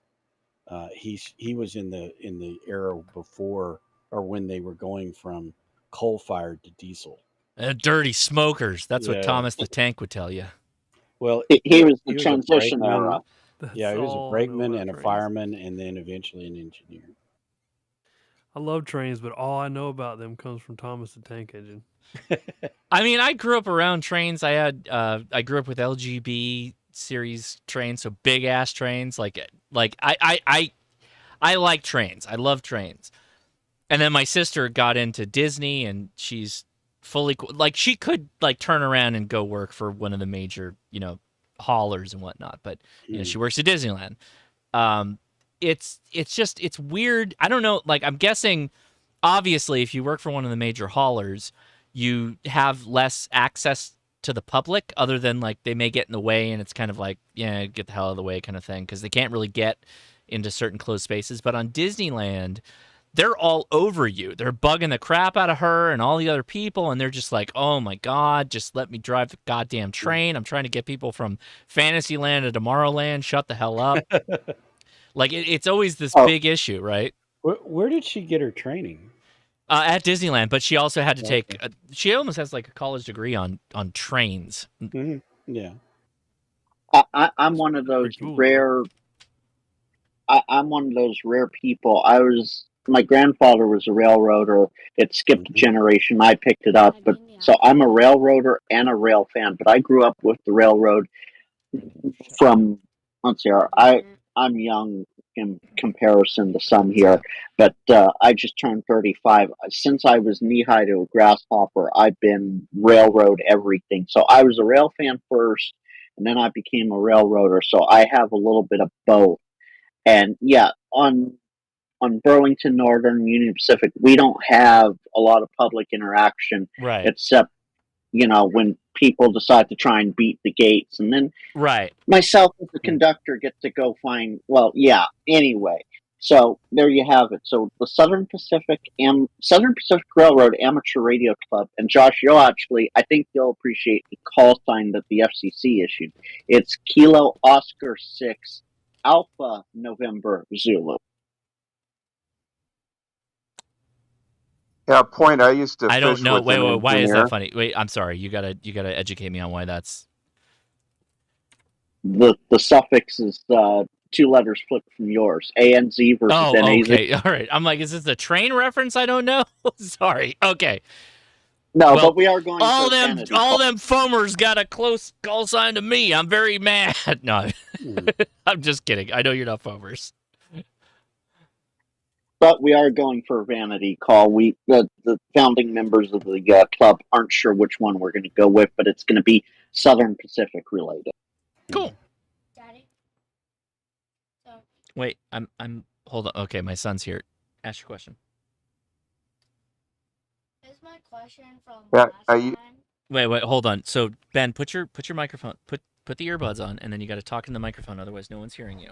So Ben's back. So this is my question from last after chat. Okay, last after chat, because you had a Star Trek comment. So apparently the wheels are all the way off because my son's here. So here we go. Can you use a radio to contact the International Space Station? Yes. Okay, good. That was it? Yeah. Oh yeah, that's that's easy. Hey that's, Ben, well, how you doing, kiddo? Good. He says good. I don't know if you can see him on there. My grandpa got me an early birthday gift. It's a survival kit for when we go camping with Mr. Adam. Because you were Nice. messing with him and you were buying things on Amazon? No, he asked me what I wanted for my birthday and for Christmas. And so he just bought it for you right now? Yes. It was an early birthday gift because he didn't want to come down too many times. Like. Happy early birthday. All right. Thank you. All right. He's talking about months from now. And Ben, ask your daddy the next time the International Space Station sends pictures to show you the picture. Oh yeah, we can do picture download from the ISS. That's true. Well, they'll send them out to you, right? Yeah. Well, I mean, we can downlink them. Yeah, you can pick them up where they've. Oh, look at my hair. Green screen's playing havoc on my We area. need Ben doing a QSO with the ISS video. That would be great. Yeah, I mean, well, oh boy. Again, I gotta get the CW thing out of the way, but then yes, we're gonna be CWing, or sorry, Josh has the satelliting. Star Trek working, right? I do, yeah. With Ham Radio Deluxe, it's working great. A what? Well, then there you go. Just use it for the International Space Station. Everything takes time. Everything takes time. Precious, precious time. That it does. Yes, this Ben is my oldest son. Yeah. Ben, you go camping every chance you can. When I was your age, my mother actually let me go out by myself in the woods and camp. You want to go camp on the L.A. River, son? No, Ben. So with all this discussion with Adam earlier, Ben is actually going with me on the camp out with Adam. Oh, nice. He can do the CW for you. You know what? Oddly enough, he could probably pick it up faster than me. That's for sure. Yeah, that's what I was thinking. Yeah. But no, so we will be doing. I would like to take both of them, to be honest, but I don't think that the youngest can do the hike, personally. True. Okay, seeing Ben with the tiny hands, does he know about Call Me Chris? No, he does not know about Call Me Chris. Okay, the tiny hands just instantly reminded me of that.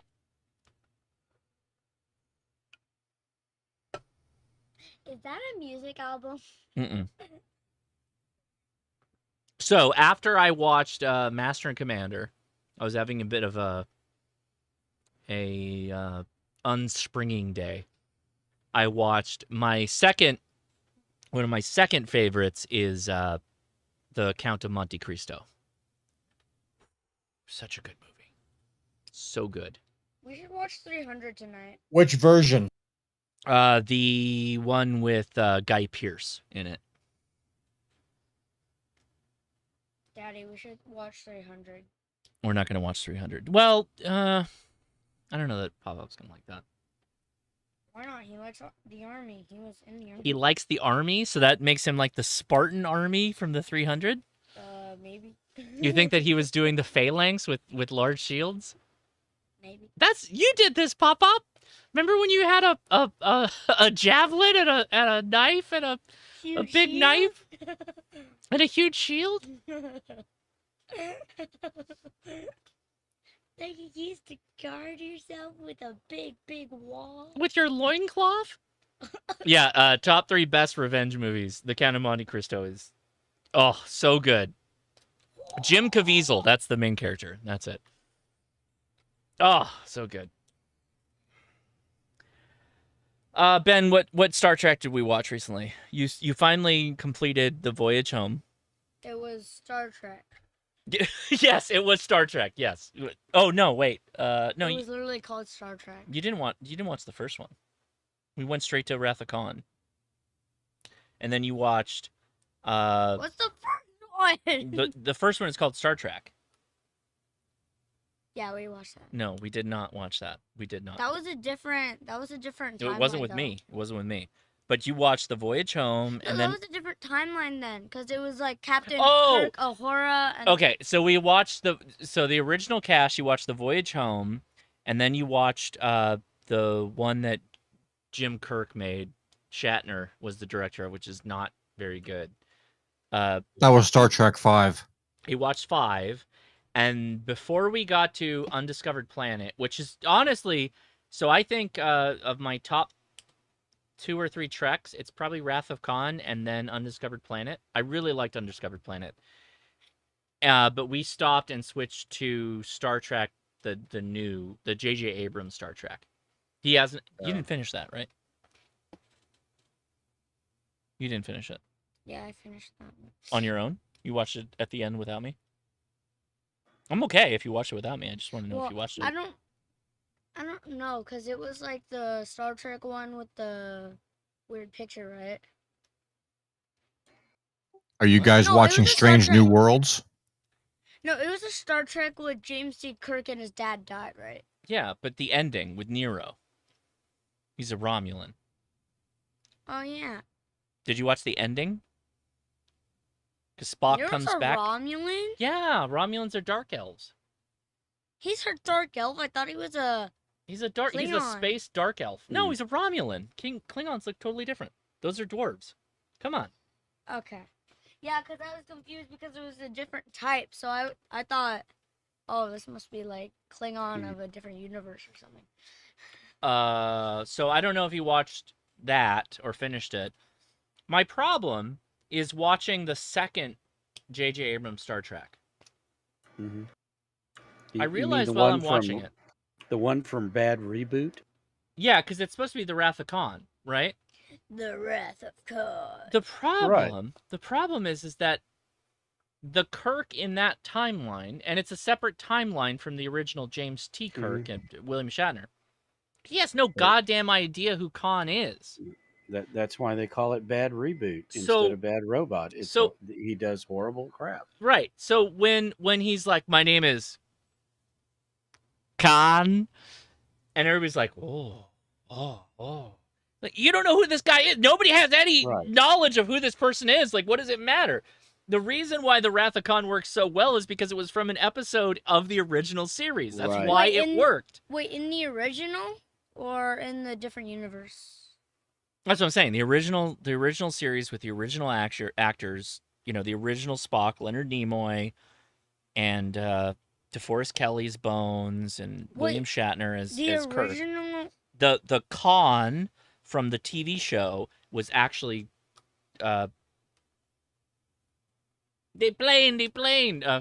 Montalban. Ricardo Montalban of Corinthian leather origin. Thank you. Yes.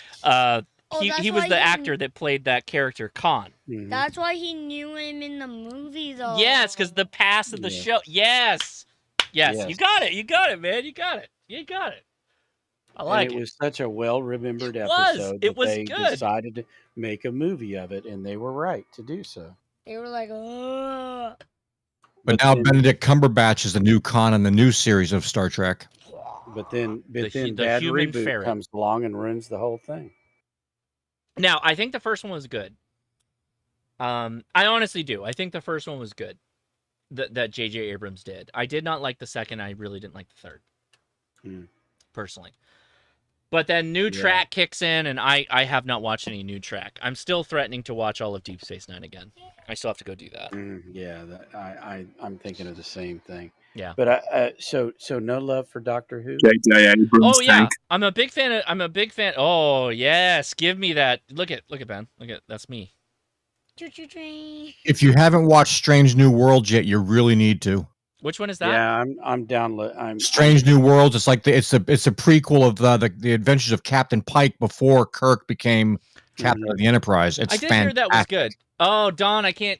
You're not where. Oh wait. Oh, we got you. Plus 12, Don. You gave me you made me do it twice. What happened there? Why does that happen, Don? Where I don't know because I'm on. Well, the thing is, I'm on the InFed halfwave. And yeah, there it goes. It's 70. I'm sending you a 70. But I had to send one before you replied. I had to send two before you replied. But I saw them both, which is weird. So yeah, that is weird. Okay. No, I replied to you. You just didn't hear it. Oh, that might be. That might be. Yeah. So, Strange New World, is that also on Paramount? Yes. Yes. Oh, I hate that. I don't want to pay for another service just for Trek, man. That's exactly. So I'm just downloading it. So I will be making a video here shortly, but so this is a thermal camera. I have a thermal camera available. You can get this for Android and iPhone, and so you know what? Let me switch the camera. Now, why you might want this? So here's the size of it. It goes on the bottom of your phone. And so if you've ever blown... put it back. Okay. No, you're not helping. The focus point's... It's too high. It's too high. Hold on. One of those, but it's much bigger. No, okay. Get your hand out of there. Oh, there it goes. Okay. So this is way better than all the FLIR cams. It has a much closer macro when you throw the little lens plate on it. So it has a macro lens plate. So you can actually do PCBs with this. So if you blow your finals or you have a hotspot that you're troubleshooting, this is the one right here. This is actually really, really good, and it's not that expensive if you're actually interested in that. So I'm doing a video because I gotta. Was that the slow move? Were you doing a slow roll? Yeah. Look at you. That was pretty good. All right. We had one of those that we had in 1989, I believe it was, and it cost $60,000. Yeah, this is like less than Yeah, I know. 100, less than 200, I think. No, those are great because I mean, what we used to do with them is exactly what you're talking about. We would point it down at the circuit board to find the hot Yes. spots. In the Yeah, exactly. So valuable for that. Mm-hmm. I'll drop the link when I. And to me, that's a much better scope than what 8 does. But what I know.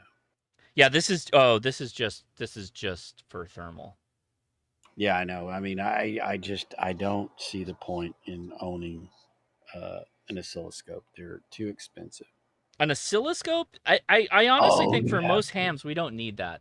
We probably can do with a honestly, I think most hams can use a nano VNA and a tiny SA, and I would probably give the nod to the tiny SA Ultra. I don't know that you need the large size tiny or the nano VNA personally. I have one more thing to say. Yeah, I've got both of those, but I never use them. They stay in the package. I don't see the. You can get a PC one that'll work just fine. Yeah, but and you can for also what? create.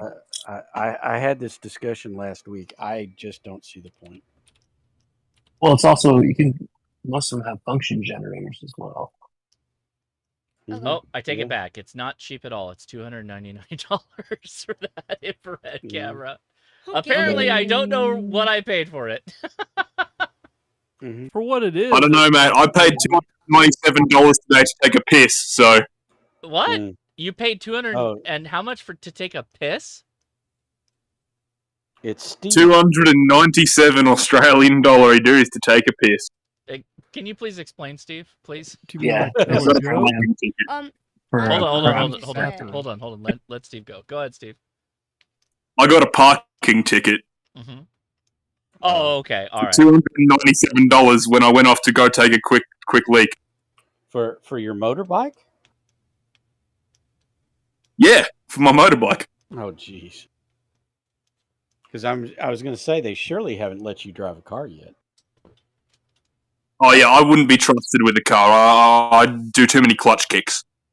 I think I believe you. That's pretty crazy, man. All right, Ben, go ahead. What's your question? Oh, now you're showing Pokemon. Okay. It's not a question. Okay. It's arriving this Monday. What are you making a statement, or what are we doing right now? Yes, the gear. What gear? My survival gear. Oh, for the thing you suckered my dad into buying you for your birthday, which is months away at this point. It's an early birthday. Yeah, because he's not gonna. Okay. All right, everybody. I totally lied. I spent a lot of money on this. Actually, it was $350. So I take everything back. I said nothing was cheap here. Nothing was cheap. This was a horrible lie. I'm lying to you all. I paid $350 for that thermal camera with the macro. The macros would bump the cost up. Was it a Prime Day deal? No, I bought it like almost a month ago at this point. Did you camel? I don't think I did camel this one. They got a $50 coupon for it. Coupons. Get those coupons. That's there you go, $300. Yeah, but so where's the non-iPhone version? Oh, you can select Android. Oh, you're one of those. Actually, people. I think the Android is cheap. It was cheaper, but now it's the same price. Sorry. I haven't used Apple since they gave up on the Apple II and went to the Mac. Sorry. Yeah, and I'm with you. I think Apple needs to go full USB-C. Once we're doing that, like, we're gonna be good, man. They have been ever since the Mac came out. They've been proprietary, and then they turn around. Well, isn't the European Union bringing in something where all mobile phones have to have USB-C? Yeah, they've been yes, you're right. And Apple, that doesn't mean that they have to stick to that exact. Yeah, and what on the Apple inside. It just has to be USB on the outside. and what Apple will do is just stop selling in the EU. That's a Oh, huge. very much doubt that. That's a huge market for that. Hey, you might have paid less for it. Hang on a second. I can tell you what I paid for it. Hold on.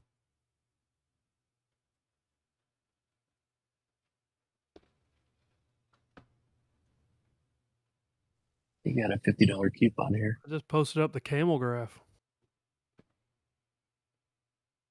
Oh, camel's where it's at. So yeah, dude, use that.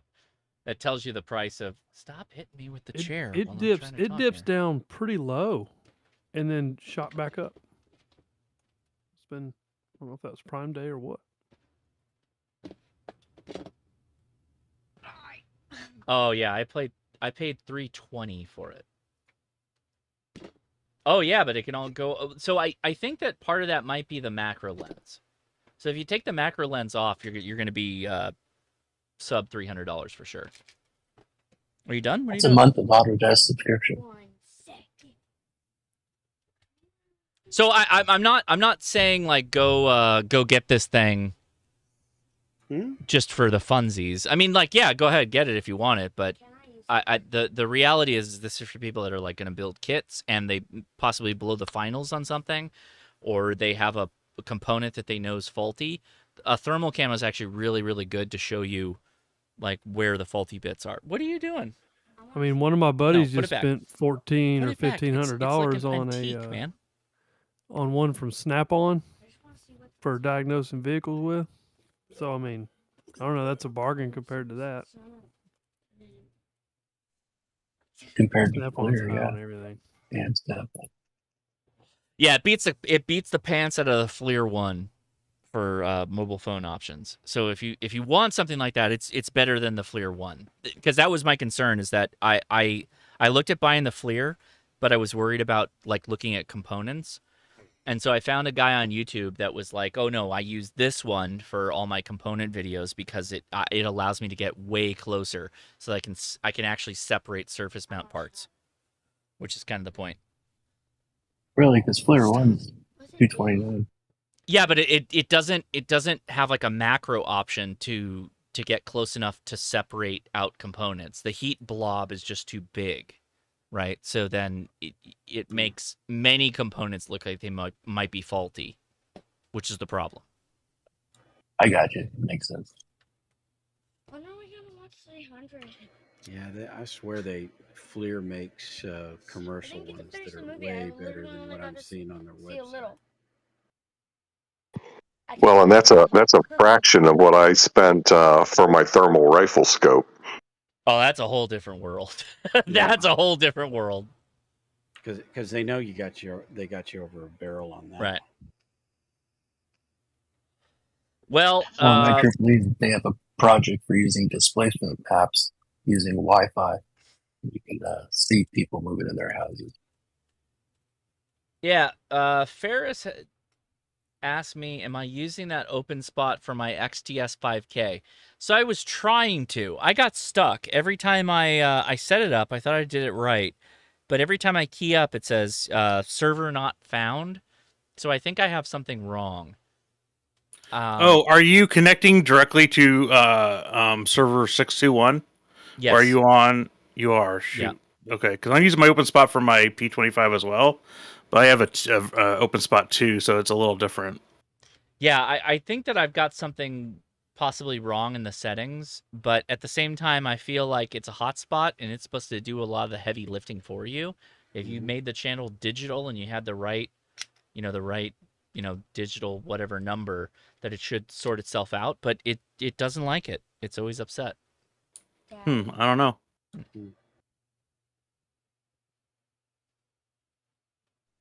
Question for you guys out hunting for deals. When Tio said he got his FT5 at super discount, like close to FT70 prices. I mean, my ears perked up. I'd sure like to find a deal like that, but I don't do Hamfest. Yeah. So it was the Hamfest price. That was the price that Ham Radio Outlet had and other folks had. That was straight up Hamfest price. Yeah, and the thing was that I could walk into my HRO here in Dallas and pick one up for that. So it wasn't like you had to be at the fest. Oh yeah, that's a good point. You could buy online too, I assume then. Yep. No, I think that's true. HRO offered the Hamfest price online. Mm-hmm. I just don't. Great answer. I just don't need a 5DR when I have a 3DR. Yeah, I think that's true. Well, John, how can you pour beer though on your 3DR? When would I ever do that? I don't drink beer or any kind of alcohol. Stuff tastes nasty. I was just referencing when Hosh did it. I definitely did that. Okay. Just be careful. Don't eat cinnamon donuts over your radio. Oh gosh. That's that's the particulate price of, and the IP rating also includes dust, right? What was that Endpoint did to his 991? He ate cinnamon donuts over his radio, and then it got filled with ants. And then he decided to hit it with a heat gun to get rid of the ants. Yeah, he's had ant infestation of his radios twice now. Yeah, I knew about the ant infestation. I just didn't remember the cause. Is this the one I accidentally screwed up on the camping trip? That would be YouTube gold. You fixed it? Who fixed it for you? Away from your radios. Oh, you had to take the part out, didn't you? Yeah. Sorry, what, Steve? I was right. All along. I'm smart. No, you broke it. I know this might be difficult if there's any police officers in here, but keep your donuts away from your radios. You scared me. All right, I think we're gonna wrap it up here. I don't know what we're gonna do, but I got my dad in town, so I'm gonna go hang out with him. Yeah, we're gonna watch 300. Oh yeah, hey, thanks, Jody. Hey, if Jody gives you the nod on something, I'm super happy about that. Jody says the resolution and refresh rate on that thermal camera are breakthroughs. Good find on that one. Hey man, thank you. I'm very impressed with it. I will be using it because I literally have a radio I have to swap the finals on, and I don't want to have to use it, but if I do have to use it, then I'm happy I have it. Let me guess, the S-Bit-X. What? What? That camera is gonna be a video. What? What? That tells you everything. And a Don. newer version for $249. Well, I have the entire like refresh kit for the 40 for the one that Josh and I bought, and Yeah. Josh never got it. I don't know why. No, I got the new thing, the skinny boy. Oh, the 20, or sorry, the V2. Yeah. And so, did you blow the finals in that one too? Yeah, I guess. Oh, geez. I think I did.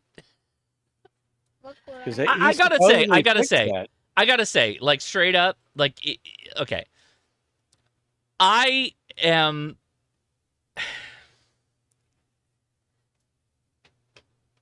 Okay. That radio, you have to like click the power and then drop it all the way down and then work your way up to find out what the high is on that radio.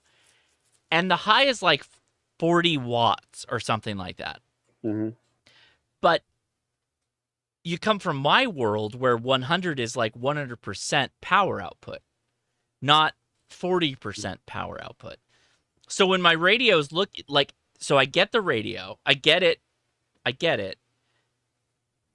from Ashar. Like literally, Ashar's like, here you go. Go do a video on this. We'd appreciate it. Thank you. Yeah. And it's like, yeah, absolutely. And so I get it and I see 100 and I'm like, oh, that just is 100% power output. No, Right. It's not. It's, you got to dive it all the way down and then work your way up. And I'm like, that's not the point of this. Like, do not allow me to go to a point where I can blow the goddamn thing up. You obviously know what the upper limit is. So figure out how I can set that or set it out of the factory where I won't blow it up. And so literally I turned it on the first time and I'm like, oh, this is great. And then I'm like, I'm trying to make a contact. Boop, it's done. I'm like, I'm in here. okay. All right. I'm in here. Yeah. The No cussing. there is a tuning procedure or a a procedure that you're supposed to follow, or at least on the old ones that we had, you were supposed to follow in order to tune it up before you engaged the radio as a radio. No, but like when I didn't do that, but what I did instead was I've always like treated it with kid gloves because I knew I didn't do that. Do you have a battery? I can't remember what the procedure's called, but I didn't do that procedure, and so. But if you, because I couldn't figure out how the hell to do it without the equipment. He literally hands it to me and goes, "This is ready. Go use it." And I went, "Okay." Yeah. So I literally pulled it out of the box and I put it on and I turned it on and I started using it. Mm-hmm. I didn't set it to whatever the 100 output was for. That's how it was set. It was like I had a little paper that checked off all the boxes. This is all set from the factory. Go nuts. And I went, "Okay." You don't like I can't. I've been through I've been through all the rounds on this radio. I like this radio really. I like it a lot. Mm-hmm. I want to recommend this radio, particularly that size is good for POTA. This is actually an honest. It's an honest competitor to the Shegu G90. It is that good of a radio. Mm-hmm. But when you give it to me and say, "Here you go, it's ready. Just go use it," I'm like, "Okay." So I plugged it in and started using it. Boop. No transmit power. I'm like, okay. Well, all right. I mean, when I got my G90, I had problems with it too. But I got one of the ones before they were being sold by MFJ. So before that, and so one of the very, very early ones. And it had lots of issues with, because people have mentioned it recently, but those are long gone. But the power and all of that stuff, if you turned it up, it would literally melt everything. And, oh yeah, I remember that. The connectors even on the power, like everything. It would yeah. And you could melt it. Had it the and same short fuse it. holder as the G1M, and it would just melt. Yep. Yeah, it would melt, and the fuse holder itself would come unsoldered, and all kinds of stuff just from the damn heat. But I mean, there have been replacement parts and stuff like that to fix it eventually. But and that's what I thought Ashar had done with this one that we had, the quote developer version. I don't want to assume. I don't want to assume anything other than like I emailed him and said, "Okay, you handed me this thing and said it's ready to go." So I pulled it out of the box and I started transmitting, and it's immediately dead. Like it won't transmit. It works fine as a receiver, but like I just can't do anything with it. And he's like, "Oh, okay, we'll send you a replacement." And so I don't have a replacement. So I have the one that I have. And so at this point, I might as well just put it on the thermal camera and see what's going on and maybe just swap those parts out. Like, I mean, it's not difficult to replace surface mounts. I'm not a scared of doing that. I don't know. I mean, it's also a hobbyist radio. Like from my point of view, it is a hobbyist radio. The SBIT-X is a hobbyist radio version 2. All of them are. And I think that actually, I think the SBIT-X version 2 is a really good starting point for a lot of people to get involved in surface mounts and all this stuff. I think that's great.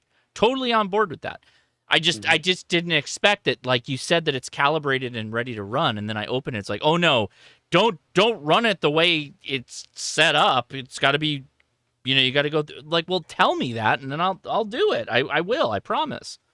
But yeah, and here we are. That was the developer's version I was talking about, so I don't know that the V2 is. I thought the V2 was all they'd figured all of that out, because, I mean, the amount of parts I got from in that kit is just absolutely daunting to fix it, and it's not just all of these parts you replace, which includes all these resistors, capacitors, and the finals and some other stuff. But then you there's firmware or new firmware for it too. So of course, but I thought, okay, the V2, but well, that means they've made all those changes. I don't know. I don't have a working model of it right now to really go nuts with. Jason's got one. He bought it, and I go watch his video, because I mean, I could make a video, but I don't. I don't think that's fair. You saw my video. I did multiple videos on the first one. I really like both iterations of it. I love the big screen. I love what they're doing. I actually like the fact that it integrates a Raspberry Pi. Everything I'm on board with. I am 100% on board. I just didn't expect that it would kill itself when I used it for the first time. But Now I don't know. Yeah, I don't like the fact that the V2 now, the difference in price between the fully built kit and the the one without the Raspberry Pi is only $100 because it used to be $200. So used to you could get it for like this one was $499 fully built, and then $299 without the Pi. And I want a non-Pi version because I got It's the tons screen. of Pis. It's the screen. It's the same screen, isn't it? Yeah, but I mean, are you providing the screen or it comes with the screen? No, but I mean, the old one had a screen, the same screen, right? Well, no, I had to provide the screen. I bought it. I Really? provided the 'Cause Pi mine- I provided the Pi and the screen, and that's why mine was like sub $300. No, yeah, maybe that's true. Yeah, yeah, that's right. I had the screen. I forgot about that. I already had the screen. Yeah, because the Well, I screen's could like take $100. I could take the screen out of this one and put it Sure. in the other one. Yeah, absolutely. Go nuts. But he doesn't have a kit for that.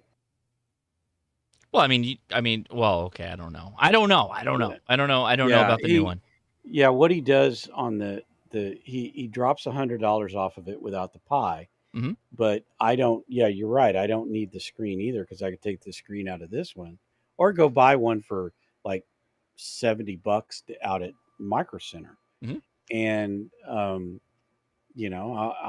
put one in myself. But he does what he offers is he offers that one and the one for less than 100, and then the next one down from that is just that board. And no, I don't want the board.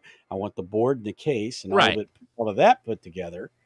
And then you sell it the way that you did the other one.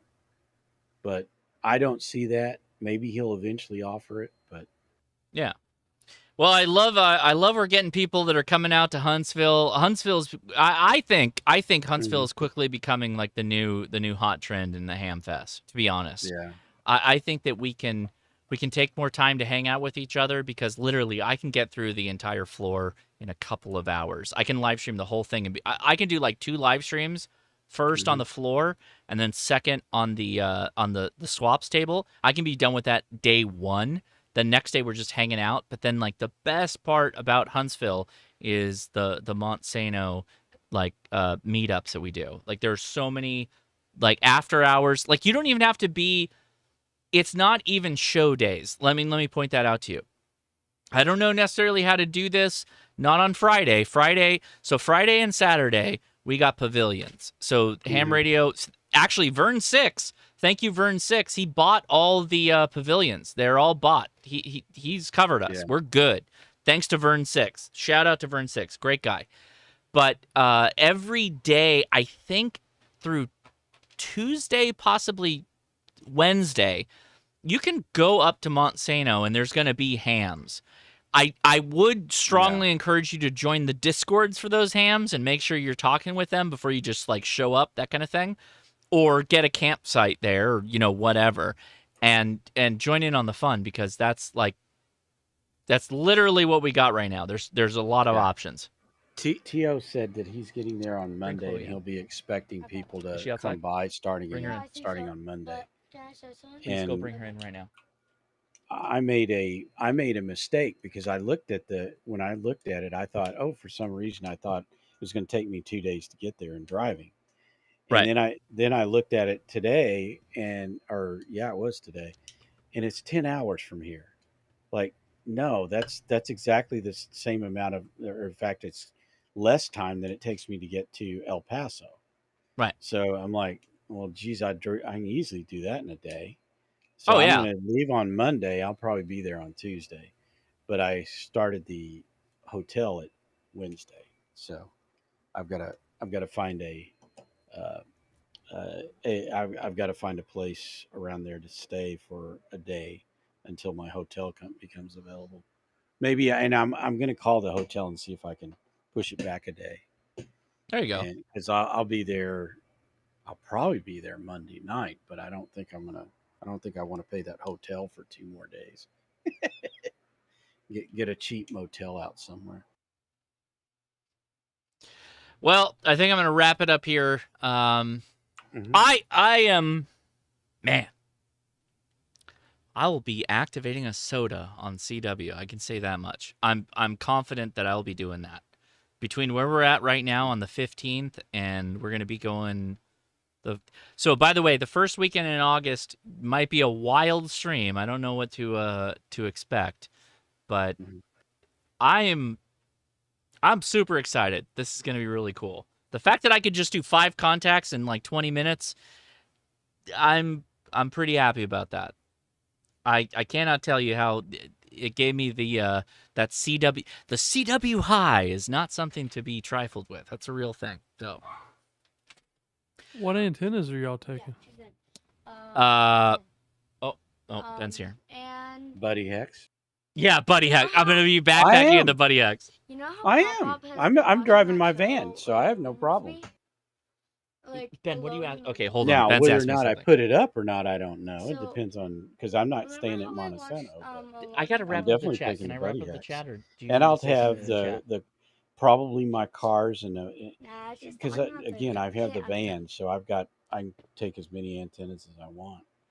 I will be bringing the AX1 for sure, and honestly, it's because I almost want to like restrict the amount of people that can hear me, just so I could activate and be done with it. But I will also have the K6ARK NFED that Adam built for me. He built one for me. And for 2 meter 440. Yes, 2 meter 440. That's what that's for. That's right. This is connected to No, I mean, what are you taking? Yeah, the What radio. radio are you taking? KX2. I will be taking the KX2. For 440, really? No, wait, what? Sorry, I'm talking about CW, Don. Why are you dragging me down this road? I will be. I want to know the whole shootout, man. I will likely What be band? bringing the FT5 Oh, okay. for APRS. And yeah, I've got the 400 in the car, but yeah, I'm gonna bring. I think I'm gonna bring the Wushan. no, I'm talking about the backpacking trip I'm doing. Oh no, I was talking about the Hump. No, I don't bring radios. I generally don't bring radios to Hamfest anymore. I'll bring a VHF, UHF, but that's it. Actually, most of the time I bring the Pico APRS and I'm done. I just bring. So I'm talking about the camp out that I'm doing with the backpacking trip I'm doing with Adam. So Ben and I are going on the backpacking trip. It's just going to be us 3, and we're going out to the Sierras. It's gonna be cold and hot. I just saw why our QSO was so problematic. Why? I've got VC Tune turned on. Oh man. What? Nothing. Well, you're not listening. Don't be chiming in if you don't know what's going on. Tell me. What do you mean tell you? Just tell You me can't what's hear. going on. No. I'm gonna put Okay, we're wrapping up. I gotta go. All right, we're gonna go. Thank you everybody on the Discord. We appreciate you hanging out this long. We super do. Go start watching Deep Space Nine, and then we're gonna give you the old sci-fi trick. Give it 3 seasons. Realistically, until the Dominion Wars start. That's when you can really get that's when it's really good. That's all I got to say about that. Yes, I'm almost done, sir. I memorized that entire season. You can There ask you me go. any question. When any, the Dominion any Wars episode word start. for word. When the Dominion Wars start, that's when you know it's fun. All right, I got to go. No, Take it good night. easy, everybody on the Discord. See ya. That'd be great. Sorry, Josh. Is this a Morse code radio? It is a more. Get your speaker wires all over here. All right. I'm going to wrap up. We're done. Everybody have a great rest of your weekend. And I am going to be editing some videos. I think I'm done. Yeah. I think I'm not going to shoot anything tomorrow. I'm going to wake up and just start editing. So take it easy. Look for a video on Monday or Tuesday. I'm reviewing some more mobile radios. And one of them is an antenna you've been wanting to hear about for some time. So let's test it. Until I talk to you again, enjoy the memes. 73. Oh, and the box that's arriving at our house, it has my name on it. Okay.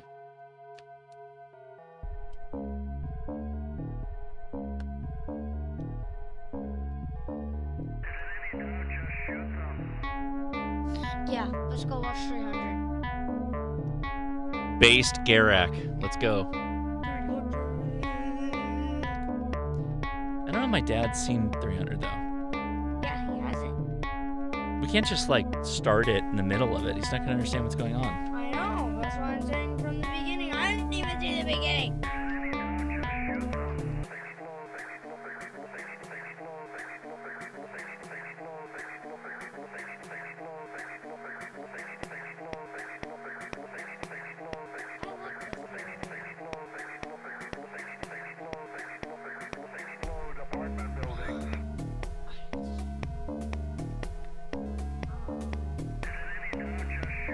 No.